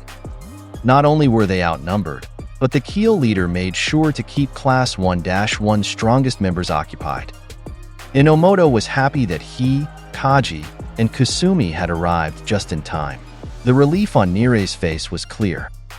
Some Keel members seemed to recognize Kaji and knew he was a very dangerous opponent, especially when angered and in berserk mode. The Keel leader began to speak. He acknowledged and announced the arrival of Furin's second-year backup. He asked everyone if they knew how this chaos started. He reminded them again that Furin was known for protecting their own town. He said that Keel only had a grievance with one member of Furin, and that was Nagato's friend, Anze. According to him, the whole of Furin shouldn't be involved in this. Some Furin members seemed embarrassed by what he said, thinking they were being meddlesome. The Keel leader added that their situation was already extremely chaotic, but he was interrupted when Kaji suddenly spoke, asking if he was an idiot because it indeed had something to do with them, and since they were involved, even he had come to them. Kaji's intense words instilled great fear and anxiety in the Keel members. As the Keel leader had said, the Furin boys were indeed the protectors of their town, which meant it was their job to protect all the people and memories within it. Any member of Bofurin was also a town member, and if something was important to one of them, it was also their job to protect it. Kaji's words opened Sakura's eyes, both figuratively and literally. The Keel leader dismissed Kaji's words and treated them as a joke. But he became irritated when Kaji called him truly stupid. As all the Keel members and Bofurin members listened intently, Kaji explained to the Keel leader, while calling them lizards, that they had touched something belonging to Furin. And as Kaji's fangs emerged, he said that the Keel members should know what that meant. Kaji shouted loudly and intensely, saying that the entire Keel should know the trouble they had entered since they touched a member of Furin. Kaji's words once again instilled great fear in the Keel members, while giving the Bofurin members a boost of morale. The Keel leader was irritated because he found Kaji too noisy and knew that he had already lost in the trash talk, so he just said that he was only giving them a warning. He told his members to stop being scared because only 3 Bofurin members had arrived. But he became even more irritated because his words didn't work and his members were still scared. So he resorted to a dirty tactic and suddenly grabbed Nagato by the hair, telling his members to fight if they didn't want to end up like Nagato. Kaji was not pleased with the despicable actions of the Keel leader. Even though the Keel members were afraid of their enemies now, they were more afraid of their leader, so they had no choice but to continue the fight against Bofurin. They simultaneously attacked Kaji, Inomoto, and Kusumi. However, they easily blocked and dodged their attacks. Then it was Inomoto and Kusumi's turn to attack. With just a single punch each, they sent 3 enemies flying. Everyone couldn't believe how strong Inomoto and Kusumi were when they were serious about fighting. Kaji instructed his 2 vice captains to handle the ground floor, as he planned to go up to the second floor to face the Keel leader himself, intending to crush the leader's face with his irritating evil grin. Now, with the Bofurin members regaining their morale, they started to gain the upper hand in the fight. Kusumi first helped Nirei out of the warehouse to sit and rest for a while. Kusumi was the type of person who was very economical with words, so using hand signs and expressions, he told Nirei to stay outside. Afterward, Kusumi left Nirei and ran back inside to rejoin the battlefield. While alone outside, Nirei brooded and got angry at himself because he felt utterly pathetic. Back to the fight, Inomoto told the top guys of Class 1-1 that they could handle all the Keel goons, so they should focus on the VIPs they were dueling with. Sugiura told Kirishima that earlier their senpai had stolen the spotlight, but now in their duel, it was their time to shine. Mogami told Tsujishita that it seemed it wasn't his time to die yet. All the while, Kaga just kept on calling Kiryu a fragile little girl. Meanwhile, Tone was trying to provoke Suwa a bit, who remained calm. On his way to the second floor, Kaji continued to dodge the attacks of the Keel members blocking his path. No matter how many guards protected the Keel leader, Kaji easily took them down one by one. Even when the Keel goons attacked him simultaneously, they couldn't overpower him due to his immense strength and acrobatic agility. Before long, Kaji reached the stairs leading to the Keel leader, who welcomed him cheerfully. However, Kaji didn't immediately attack the Keel leader because he saw Anze still lying unconscious at the bottom of the stairs. Kaji first picked up the unconscious Anze and helped him sit by the stairs. While doing this, the Keel leader insulted him, saying he had just kicked Anze and calling Kaji a softie for not being able to leave his weak schoolmates behind. As Kaji glared at the enemy, Sakura suddenly shouted at him. Despite struggling in his current fight against Kongo, Sakura managed to tell Kaji not to touch the Keel leader because he was his to deal with. Kongo, while continuously attacking Sakura, told him not to forget that he was still in front of him. Sakura even reminded Kaji that it was Kaji himself who taught him that he needed to learn the basics of being a captain on his own. Furious, Sakura told Kaji not to interfere in his fight with the Keel leader. Then, Kaji suddenly appeared in the middle of the fight between Kongo and Sakura, causing them both to stop fighting in shock. Kaji looked calm, but in reality, he was holding back his anger as he asked Sakura if he really knew what was happening around him. Kongo suddenly butted in, telling Kaji not to interfere in their fight, but Kaji unleashed an electrifying and monstrous kick at Kongo. Kongo stepped back far, but even though he dodged Kaji's kick, he froze in fear because of its intensity. Kaji warned Kongo not to interfere as he was still talking to Sakura, while some nearby Keel members also froze in fear at what they saw. Kaji asked Sakura if all he had in mind was to take down the Keel leader above them. Sakura replied that Kaji was right and even asked him if there was anything wrong with that. Kaji suddenly punched Sakura in the face, shocking him and their surrounding enemies. Sakura was irritated and confused about why Kaji did that, but Kaji just grabbed him by the shirt and called him an idiot. Kaji scolded Sakura, saying he was too affected and preoccupied with thoughts of the useless Keel leader, making him unable to defeat his current opponent, who Kaji claimed was not even strong. Kongo was irritated because he was the one Kaji referred to as a small fry. But Kaji's bigger issue with Sakura was that he couldn't even support his classmates who needed his help right now. Furiously, Kaji asked Sakura if he realized there were more important things he should be thinking about now. Kaji told him that if he can't even save his own classmates, then he shouldn't call himself their captain. Kaji's words made Sakura reflect on everything happening in their battle against Keel, where he failed to save Nire and Takanashi. Sakura suddenly remembered Umemiya's instructions to all grade captains to closely watch and ensure they help all their classmates. Kaji let go of Sakura when he saw that he had realized his shortcomings. But before Kaji left Sakura, Sakura told him that although everything he said was true, he still couldn't let their enemy get away with what he had done. Kaji replied that he felt the same way, promising to give the enemy an extra punch for Sakura. Kaji left Sakura, reminding him to focus on what he needed to do. But Sakura suddenly spoke again, requesting Kaji to deliver the punch straight to the enemy's nose, right in front of his face. He also asked Kaji to give the Keel leader no fewer than 10 solid punches. Kaji listened to Sakura's request before continuing up the stairs. Kongo was relieved that he didn't have to fight Kaji, who was too strong for him. But he was puzzled when he saw Sakura no longer paying attention to him and instead talking to himself.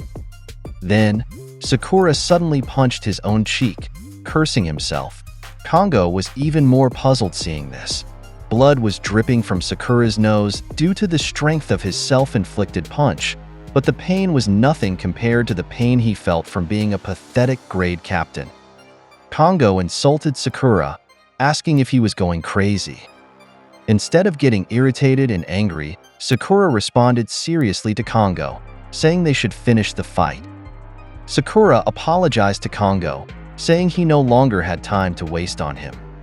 It was clear that Sakura's aura had suddenly changed, and he seemed to have shed his immaturity. In fact, he now resembled Umemiya when serious in a fight. Finally, after reprimanding Sakura, Kaji climbed up to face the leader of Keel. Kaji reached the top and saw the leader up close, with a view of all the people below yelling and fighting. The leader turned and saw that a skilled fighter had passed through the Keel members and was now facing him. The leader smiled and got excited because his fight with Kaji was about to begin. He tried to get a response from Kaji, but as usual, Kaji remained silent. The leader of Keel expressed his pleasure that his opponent was the famous Renkaji. He also told Kaji that they were the same and not different at all. But Kaji was puzzled and tilted his head. The leader noticed this reaction and questioned why Kaji couldn't see it. The leader reminded Kaji of what he did to Sakura, making it seem like Kaji's act of violence was to make his followers submit to him. The leader said he agreed with such methods, believing it was the only right way to handle everything, and that he and Kaji shared this belief. Still, Kaji showed no reaction, just twirling the lollipop in his mouth. With a chilling gaze, the leader explained his belief that the best tool to achieve absolute authority over members was to instill fear. He showed his customized bat, used to harm his members, standing by and waiting for the next victim. As he watched the fights below, the leader continued to explain that no one in that building would ever rebel against or escape his control because they feared him. With a creepy smile, the leader said that this was the most satisfying feeling. The leader assumed Kaji felt the same and asked him about it. Kaji remained silent but was visibly trembling with rage. The leader expressed that their similarity annoyed him instead of pleasing him. The leader turned with a frighteningly empty expression and asked why Kaji pretended to be a hero. To him, both their methods are pure violence. The leader mocked Kaji's group, Bow Foreign Windbreaker, calling them pretenders who protected the town. He insulted them, saying they made him sick. The leader insisted that Kaji was one of them. Yet, Kaji still did not speak. The leader of Keel removed his hoodie to show Kaji his face and his custom-designed bat, offering a deal. If he defeated Kaji in the fight, Kaji should join Keel. The leader was about to explain the perks of joining their group, but Kaji interrupted him. Kaji silenced the leader. Annoyed, Kaji told the leader that he would have listened to him if the leader had not been rambling on, making Kaji impatient. The image of Kaji, furious and berserk, holding the people he had defeated, was shown again. Kaji questioned the Keel leader, asking if that was the kind of satisfaction a leader should feel.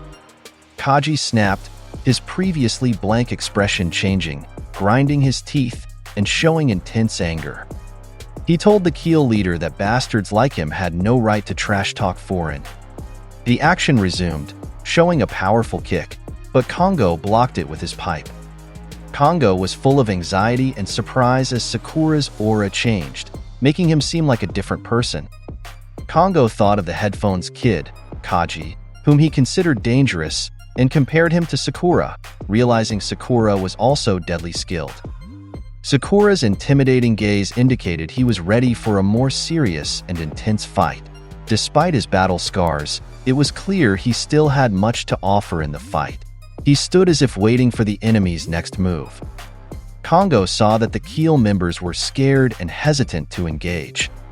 Angrily, Kongo asked what they were afraid of, reminding them they only had one opponent. He ordered them to jump Sakura together. The Keel members were visibly scared by this order, and Kongo scowled in frustration. Kongo slammed his pipe on the ground loudly. Shouting, he demanded they listen and fight. The Keel members, terrified of Kongo, had no choice but to attack. Sakura stood still, waiting for the many Keel members running towards him, yelling. Sakura maintained a poker face, and then there was a loud sound of hits. Kongo smiled in anticipation that the Keel members would take Sakura down.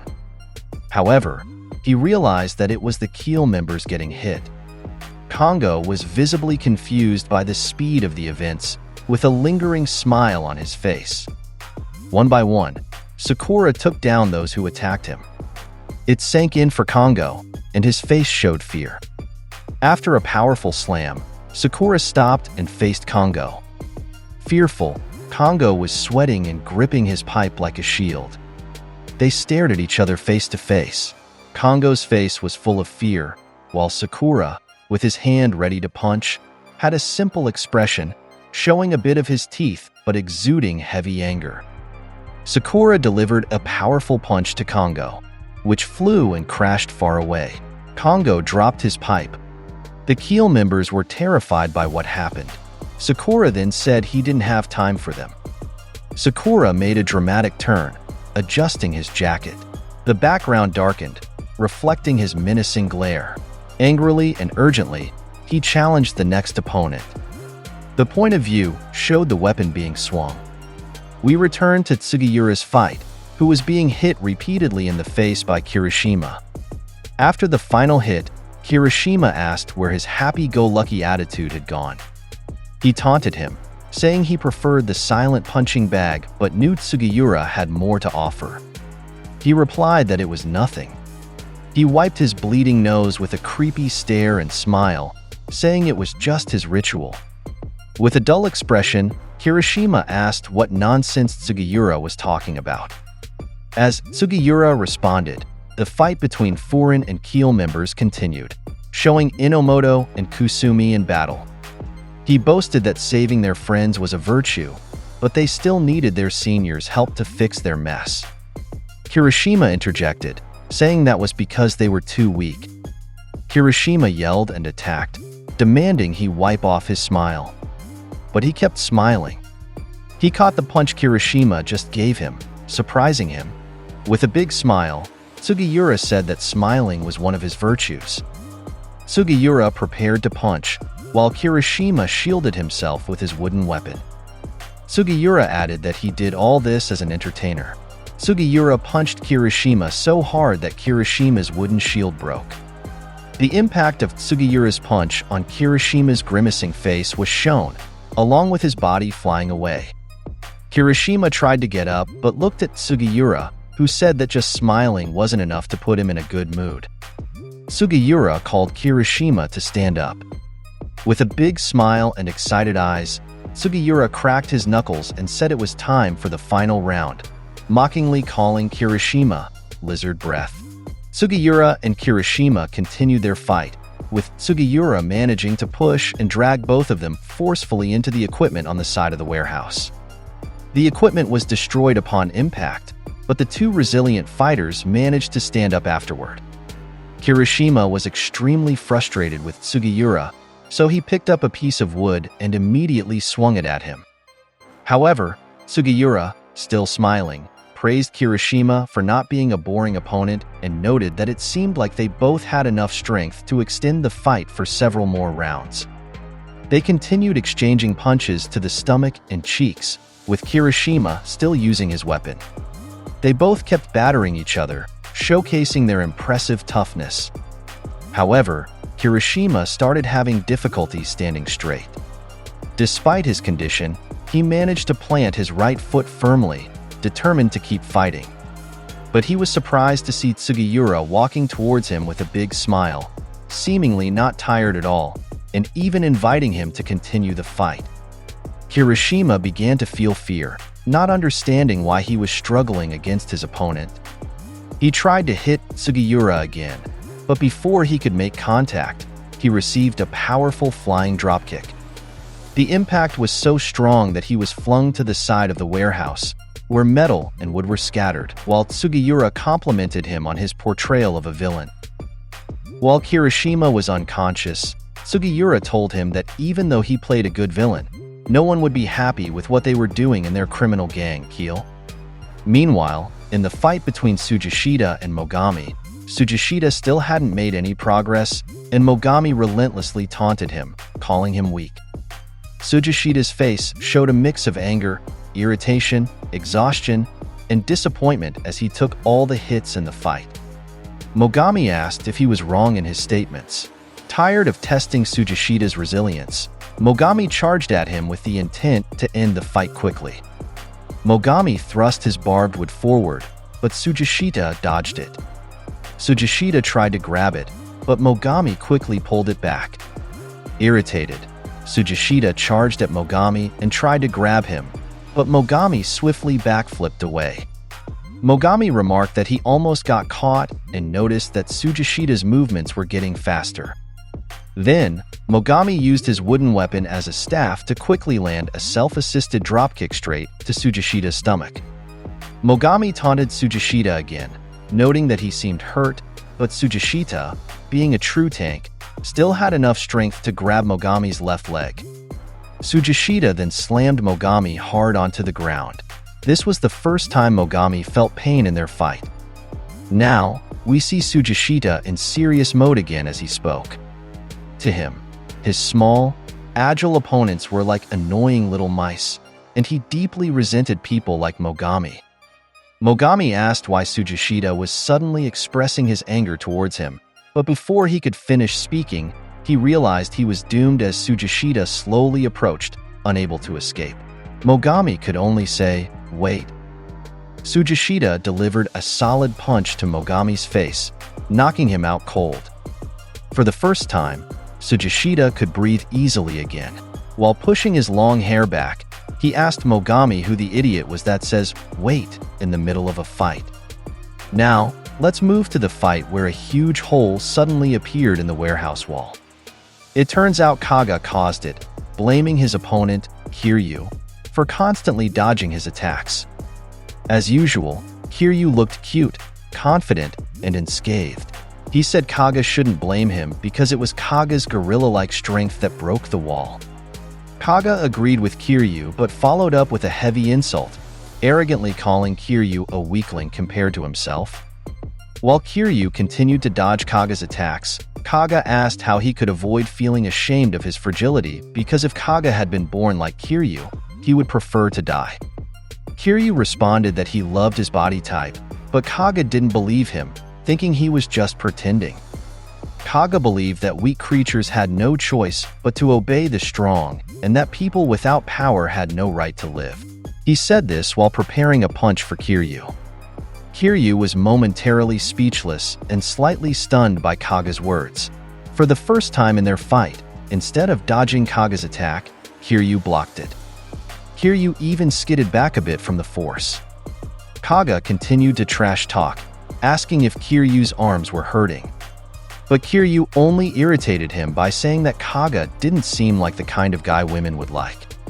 Men like Kaga, who constantly brag about meaningless things, were a turnoff for women because it was obvious they wouldn't be fun to hang out with. It was clear from Kiryu's eyes that he was now serious about the fight as he adjusted his uniform, saying that as a human being, he was ashamed of people like Kaga. Kaga asked him how he could say he wasn't popular with women. Kaga wanted to hear Kiryu scream like a girl, but instead, Kiryu unexpectedly said some infuriating words to him. Kiryu told him that if he were a woman, he was sure Kaga would never like him. Seeing Kaga getting more irritated, Kiryu intensified his insults. In his rage and irritation, Kaga attacked Kiryu again, but Kiryu easily dodged his attacks. Kiryu then asked Kaga if it was true that he was just a subordinate of their leader who was on the second floor. If so, didn't that mean Kaga was also a weakling? Kaga laughed at Kiryu's remarks. According to Kaga, their leader never gave him assignments or orders. He was always by his leader's side to support and help. His leader allowed him to do whatever he wanted because, according to Kaga, he was a very strong being. As Kaga continued his gorilla-like rampage and Kiryu's graceful evasive maneuvers, Kiryu asked if what Kaga said only applied to Keel. Kiryu compared Kaga to a frog at the bottom of a well, then quickly retracted his statement, saying it was unfair to the frog to compare it to someone as insignificant as Kaga. Kaga was now extremely angry due to Kiryu's trash talk.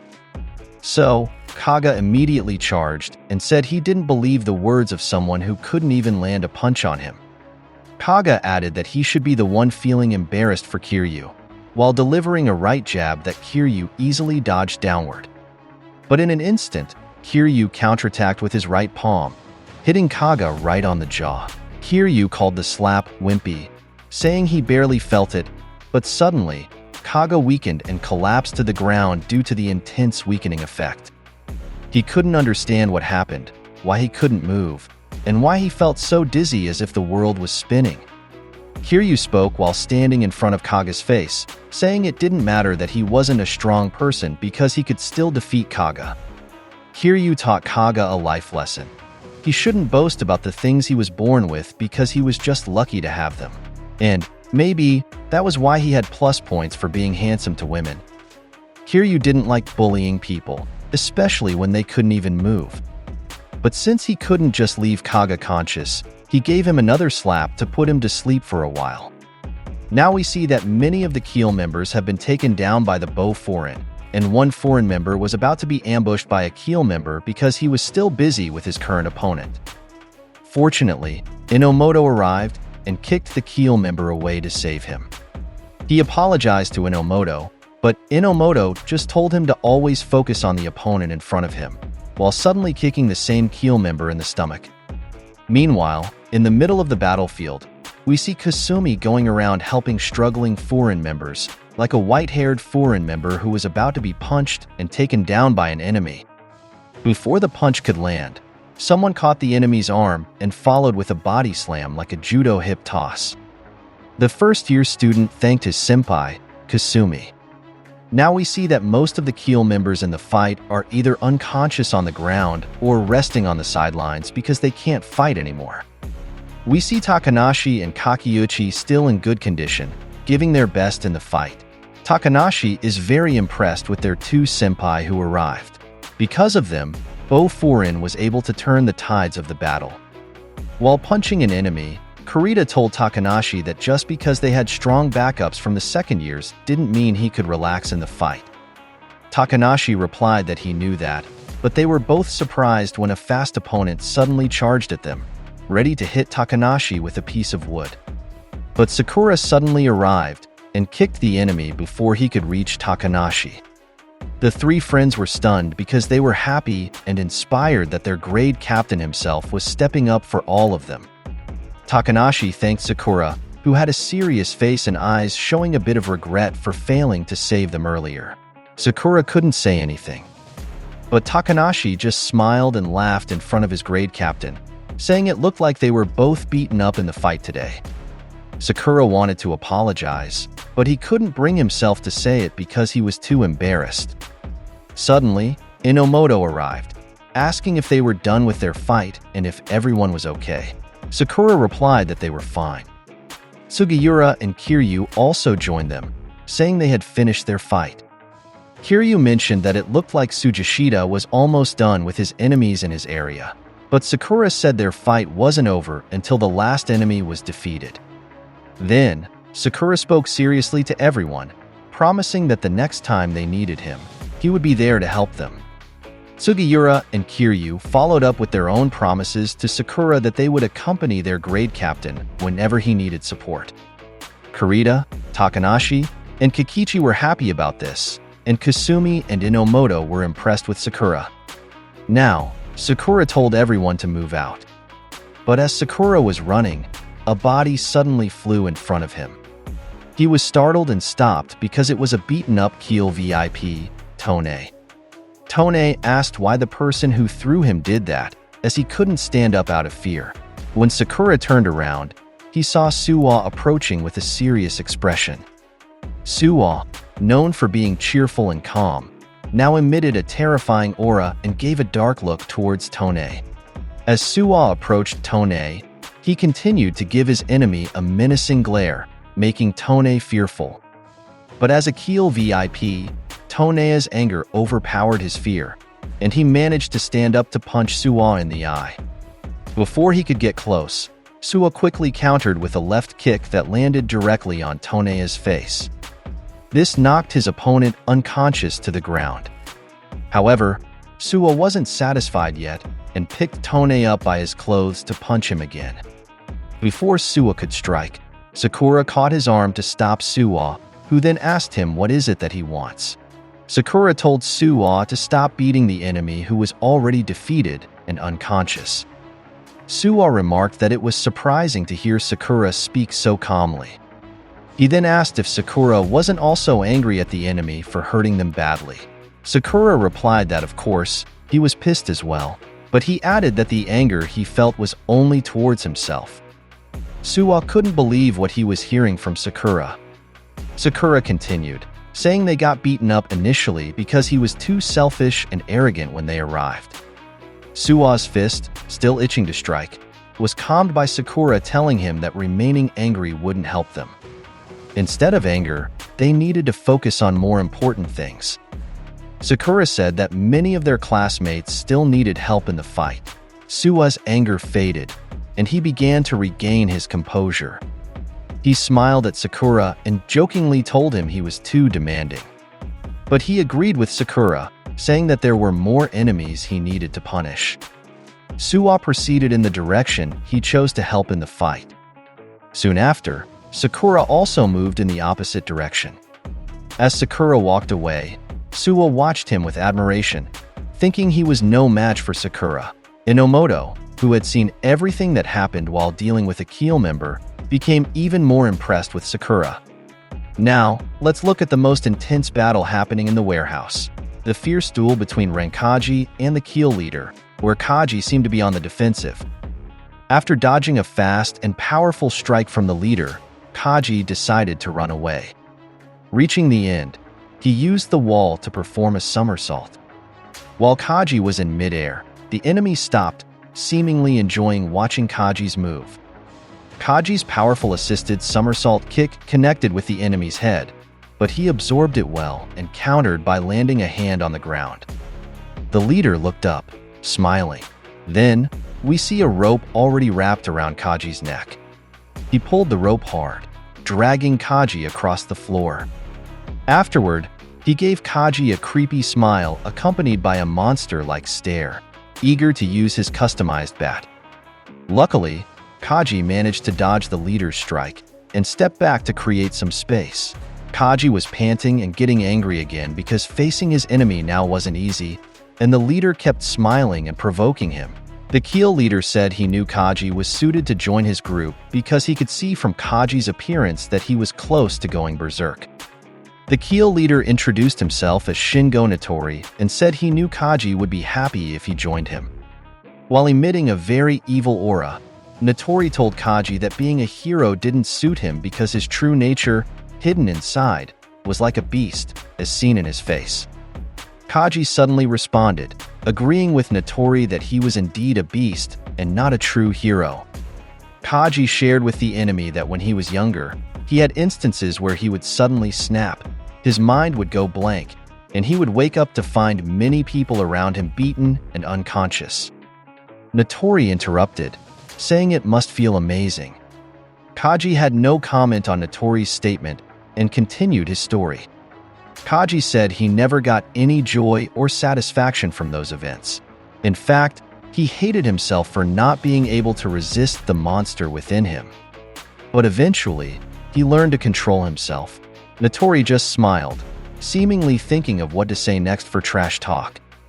Kaji suddenly remembered his mentor and higher-up, Tomohiragi, and said that even though he was half-assed, they treated him like a human being. Natori told Kaji he shouldn't try to suppress or fight his true nature. But Kaji suddenly asked him a question. Kaji wanted to know if Natori was the one who created and formed their gang, Keel. Natori found Kaji's sudden question strange and out of nowhere, while Kaji unwrapped a lollipop to put in his mouth. If you remember from previous chapters, this is one of his ways to calm himself. Kaji answered Natori's question about why he asked if he was the one who formed Keel. Kaji said it was because Natori was very different from the leaders Kaji knew and was used to being around. Natori still couldn't understand what Kaji meant, so he asked for clarification. Now, Kaji directly told him that being a leader didn't suit him. Natori couldn't believe it when Kaji said he wasn't fit to be on top. What did Kaji know about being on top anyway? He hadn't even reached the peak yet. Besides, he should stop talking as if he were human. Natori called him an animal. Kaji was not pleased with what Natori said. While those below were still busy facing off, Natori remarked that it was too bad. Now Kaji was just a household pet. So, Natori prepared himself and said he would remind Kaji of the joy of being a wild animal. In this way, he would bring Kaji back to his former glory. Notori's look was intense as he said he'll get to wrangle Kaji in with chains of fear. Kaji, however, did not back down and prepared himself as Notori charged at him with full force.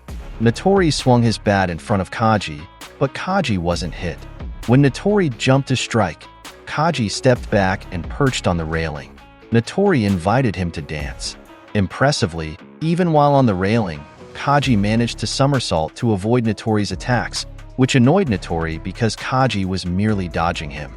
In his frustration, Notori hit the railing, breaking it. He was surprised when Kaji managed to jump onto the dangling chains. Kaji seemed like Tarzan while hanging onto the chain. He used this opportunity to gain momentum and kick Notori. The impact was so strong that Notori was thrown against the wall. However, Notori commented that it was hella weak. He said he couldn't blame Kaji for becoming defanged and all. Kaji blocked his face, but Notori just smiled and positioned himself to deliver a powerful kick to Kaji's stomach. Kaji didn't expect this and was thrown to the ground. As he was about to get up, Notori quickly approached and kicked him again. As Notori kept kicking him, he urged Kaji to remember his old self, or else he would croak. Notori was extremely irritated and asked what Kaji was trying to pull. He continued his relentless attacks, saying that whoever was responsible for making Kaji human had no idea about him. He questioned the point of it all if it made Kaji weaker. Notori said he didn't know who did this to Kaji, but if it was the leader Kaji mentioned, who was so different from him, then he was the one unfit to be on top. Once again, he hit him, but Kaji managed to evade by rolling on the ground and somersaulting away, followed by a kick. With such force, Kaji broke Notori's back. He himself was thrown to the ground as well. Notori just laughed and said this was what he had been talking about and waiting for. Seeing that kind of look from Kaji, he stood up and attacked again, saying that now Kaji's appearance looked a lot better. He punched Kaji in the face. Kaji's eyes were fierce as he returned the punch. Notori kept laughing, saying he was right and that he knew what kind of person Kaji was. That face suited him better. They both punched each other simultaneously, hitting each other's faces. Notori said that controlling Kaji in this way gives him shivers. He was thrilled and was about to punch again, but Kaji hit him in the face first. Notori fell, feeling the intensity of Kaji's attack. Not satisfied, Kaji suddenly ran to grab him. He was about to punch him again, but restrained himself. One more, and it would have been 10. Notori was already bleeding, so Kaji stopped. Kaji then took the lollipop out of his mouth, saying he could have lasted a bit longer, brushing his hair aside. After their fight ended, Inomoto and Kusumi went upstairs and said it looked like things were done over there too. Inomoto reported that they had cleaned the first floor, so Kaji checked it out. All the Keel members were down, and only the Bofurin members were left standing after the battle. Although they were injured and bruised, they managed to win the fights. They all looked up to the second-year captain, Kaji, also Sakura. Inomoto urged Kaji to speak, but Kaji wondered what he should say. Kusumi and Inomoto exchanged glances and simultaneously lifted Kaji's hand, signifying their victory. Everyone celebrated, but the first-year students, Tsujira, Tsujishita, Kiryu, Suwa, and Sakura, just sighed. Meanwhile, Kaji felt awkward about what the two had done and asked them to put his arms down. The two just smiled beside him. Meanwhile, Anzai was still in a daze, slumped in a corner, so they called his attention. Anzai was shocked when he looked around and saw that he was surrounded by Bofurin members, all staring at him. He couldn't believe it and didn't know what had happened. Inomoto announced that the battle was over and they had won. Anzai couldn't speak as he recalled what had happened earlier. Stuttering, he apologized to everyone, but Inomoto called him over and asked if he was okay. Anzai was shocked to notice that the second years were also there. He asked why they were there, and Inomoto replied, "Why? We came here to save you, of course." Anzai was speechless. Finally, his friend woke up, and they urged them talk it out. Anzai was surprised to see Nagato bowing his head, unable to look at him. Nagato knelt in front of him and asked why he did it. In front of everyone, Nagato said that it has nothing to do with Anzai. He told him to stay out of it and leave him alone. Anzai couldn't respond, remembering his friend's previous plea not to interfere. Nagato said he shouldn't have done something so stupid, especially not for someone like him. Sakura suddenly interrupted, saying, "What kind of nonsense is he talking about?" He told Nagato that he got it wrong. None of them did it for him. Takanashi tried to cool him down, but Inomoto stopped him, which surprised Takanashi. Sakura added that he only went to there because he was annoyed with Natori. Nagato couldn't respond. Sakura mentioned a girl named Tsuchiya who was crying because she couldn't save him. Anzai also got beaten up because he wanted to save him. Sakura asked, why couldn't Nagato even look his friend in the eye? If he didn't want to be saved, he should at least explain why. Anzai and the others were willing to face him head-on. So Sakura asked if he was sure that is how he wants to treat them. The Shishiton members around them were silent. Even Anzai was speechless.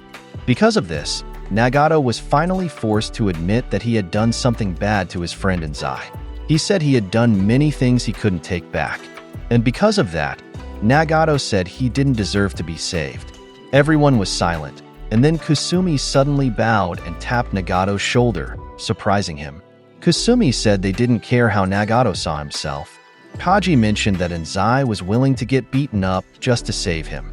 Even if Nagato thought of himself as trash, it didn't mean others saw him the same way. Nagato was surprised by this and asked why everyone was so nice to him and why they were all so strong. Everyone just stared at him as Anzai approached to talk to his friend. Anzai asked Nagato, saying he had been wondering for a long time why Nagato decided to join a group like the Keel. Did he not want to talk to him? Nagato couldn't help but cry. Finally, he was willing to open up. He shared that this all started after their junior high graduation ceremony. Anzai texted him back then and asked if he was doing all right. If he was getting down from studying, he should let him know. And if not, they should still talk. Anzai also expressed his desire to go to the beach. This made Nagato smile. He thought about how they had just seen each other yesterday at their graduation ceremony. While walking, he noticed a commotion under the bridge. One guy was pleading with a group of guys surrounding him to return his wallet. They replied that it was empty anyway. Nonetheless, the guy insisted on getting it back because he needed it. The one who took it punched him and told him to shut up. If he needed money, he should just ask his mom. He said he needed the wallet and hoped they would return it. Nagato got annoyed at what he saw. He remembered that when he was younger, someone had also helped him. That kid told the bullies what was so fun about ganging up on one person. So, Nagato intervened when he saw what was happening and shouted for them to return the guy's wallet. Because of that, they started bullying and kicking him instead. He couldn't fight back because there were so many of them. The man who owned the wallet got nervous and was suddenly surprised when he saw another guy arriving and beating them up. Even Nagato was surprised as the kicking stopped. When he looked up, he saw a strong guy single-handedly punching the bullies. It turned out to be Natori. Nagato was very impressed by this. Nagato returned the wallet to the owner, who thanked him. The man asked if Nagato was okay, to which he replied that it was nothing and he was fine. Meanwhile, Nagato thought that he could never do something as cool as the kid he remembered earlier. Nagato was impressed by the guy who arrived because of his strength. Natori looked at him and called him a cool guy, which surprised Nagato. He completely denied it and admitted that he was weak and that Natori was mistaken. Natori replied that not everyone can face a group alone and, besides that, he did it for another person. Natori said he was looking for people like him. So, he invited Nagato to join their team, assuring him that he would like it there. We then see Keel's turf, and he was surprised to see the Keel members inside. Natori noticed him and was pleased that he came. He introduced himself as Natori, the one in charge of that place. He said he was glad to meet him again, and Nagato was happy too. Nagato thought that being the top of that group, it wasn't surprising that Natori was so strong. Suddenly, he saw someone cornered on the side. One of them grabbed his companion and asked what he was saying, urging him to repeat it. The man punched the guy and said there was no way they would let him leave their team. Nagato was shocked and nervous. He looked at Natori and said the man wanted to leave the team, so he asked if Natori wouldn't stop him. Suddenly, Natori punched him hard, throwing him to the ground. Nagato was utterly stunned. Notori said he was right in his suspicion and that he was a good one. He remarked that it's easy to use weaklings like him with an empty sense of justice. He called him the perfect sucker, and suckers who come to their den aren't allowed to leave. Notori closed the gate and said that place was ruled by violence and fear. Nagato couldn't believe he had ended up in the wrong place. Notori just laughed and welcomed him to Keel. Inside, Kaga punched him and told him he needed to collect 30,000 yen, or around $300, within 3 days. With no other choice, Nagato deposited the money into the bank passbook. After that, his quota was raised to 50,000 yen, or around $500. When he couldn't manage to get that amount, he was punched for not giving enough. If he couldn't provide it, they would take whatever he had left. Each punch was equivalent to 1,000 yen or $10. Because of this, the attacks on him continued until he fulfilled the amount he owed. This left Nagato worried about where he would get the money. He was sure he would get beaten again if he couldn't bring the money. His only choices seemed to be either get the money or get beaten. His mind was in turmoil. So when he saw a girl on the street, he snatched her bag and ran away with it. The Bofurin members couldn't believe what they're hearing. Anzai was also shocked and asked if that was really what happened. Anzai apologized to his friend, Nagato, which surprised their classmates. Anzai said that if he were stronger, he might have been able to convince Nagato to go home with him. Nagato didn't expect Anzai to apologize to him.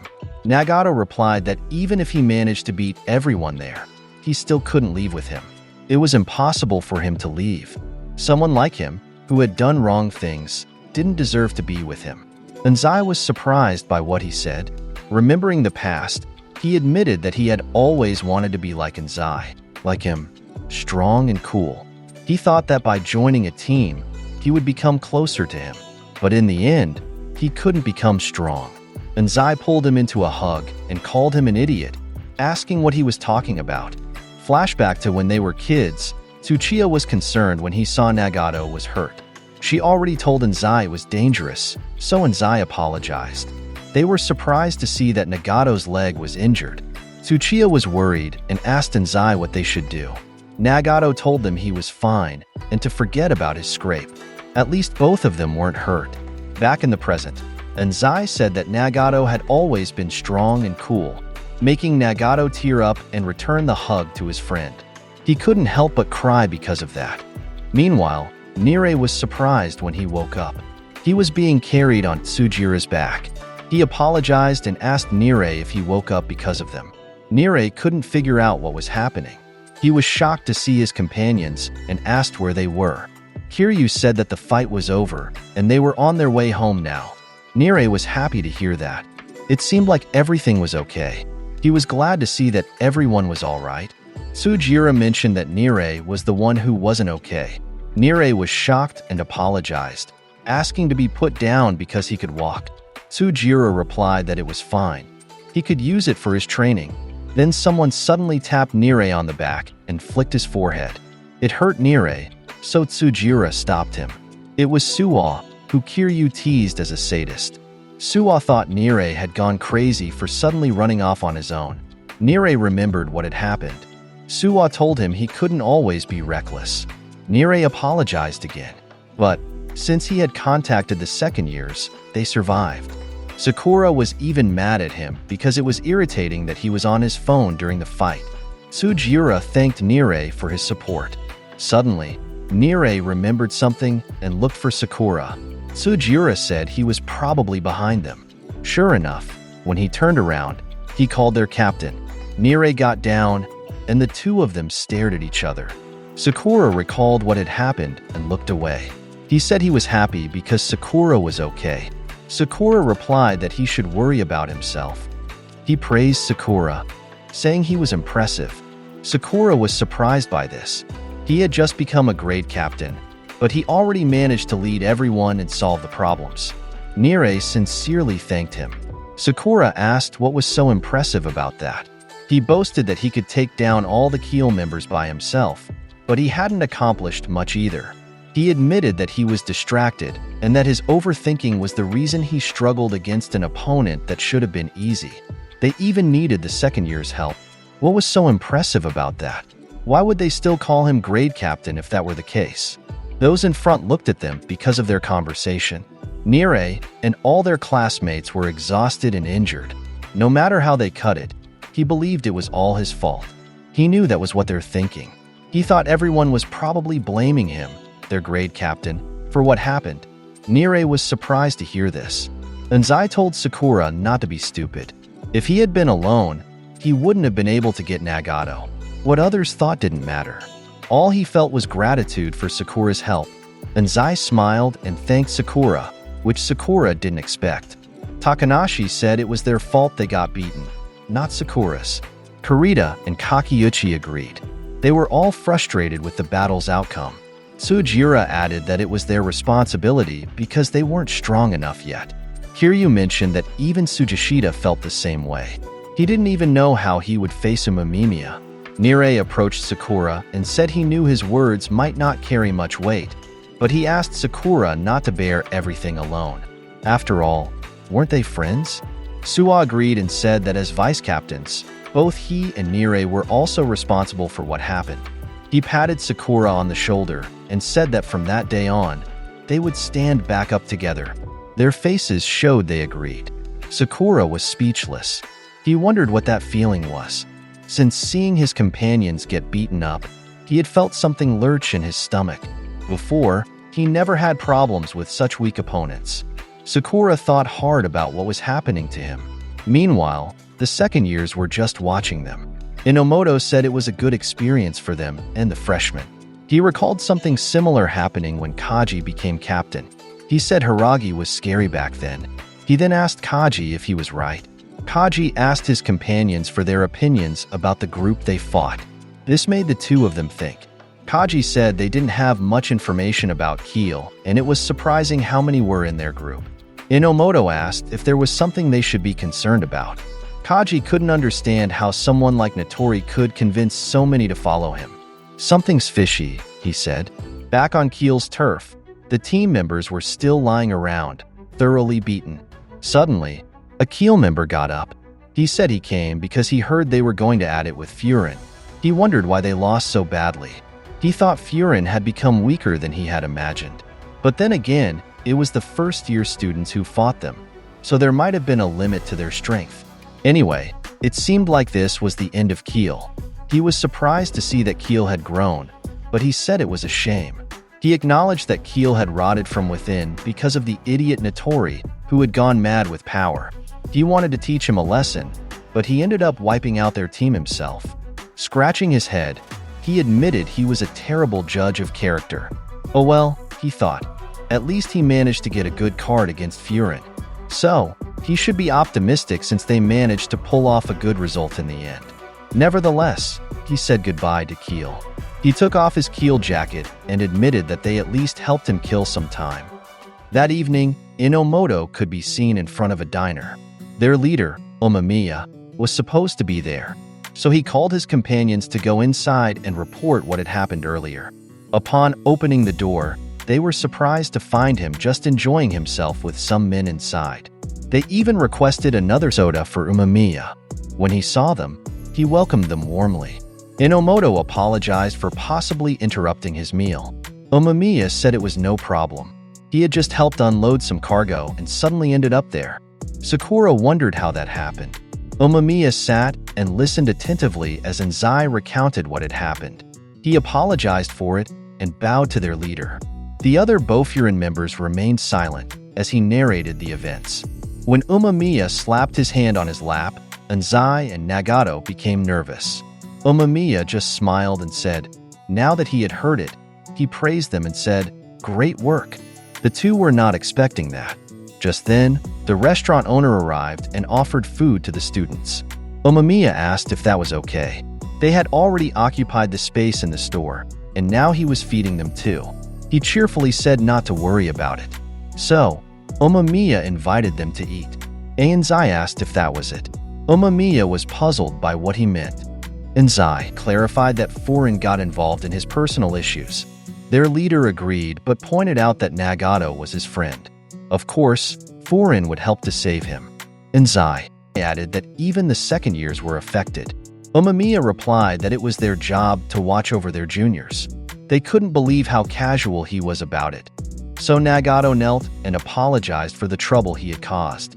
His friend followed suit and bowed as well. The others remained silent, observing while they ate. Even Sakura and Hiragi were just watching the conversation.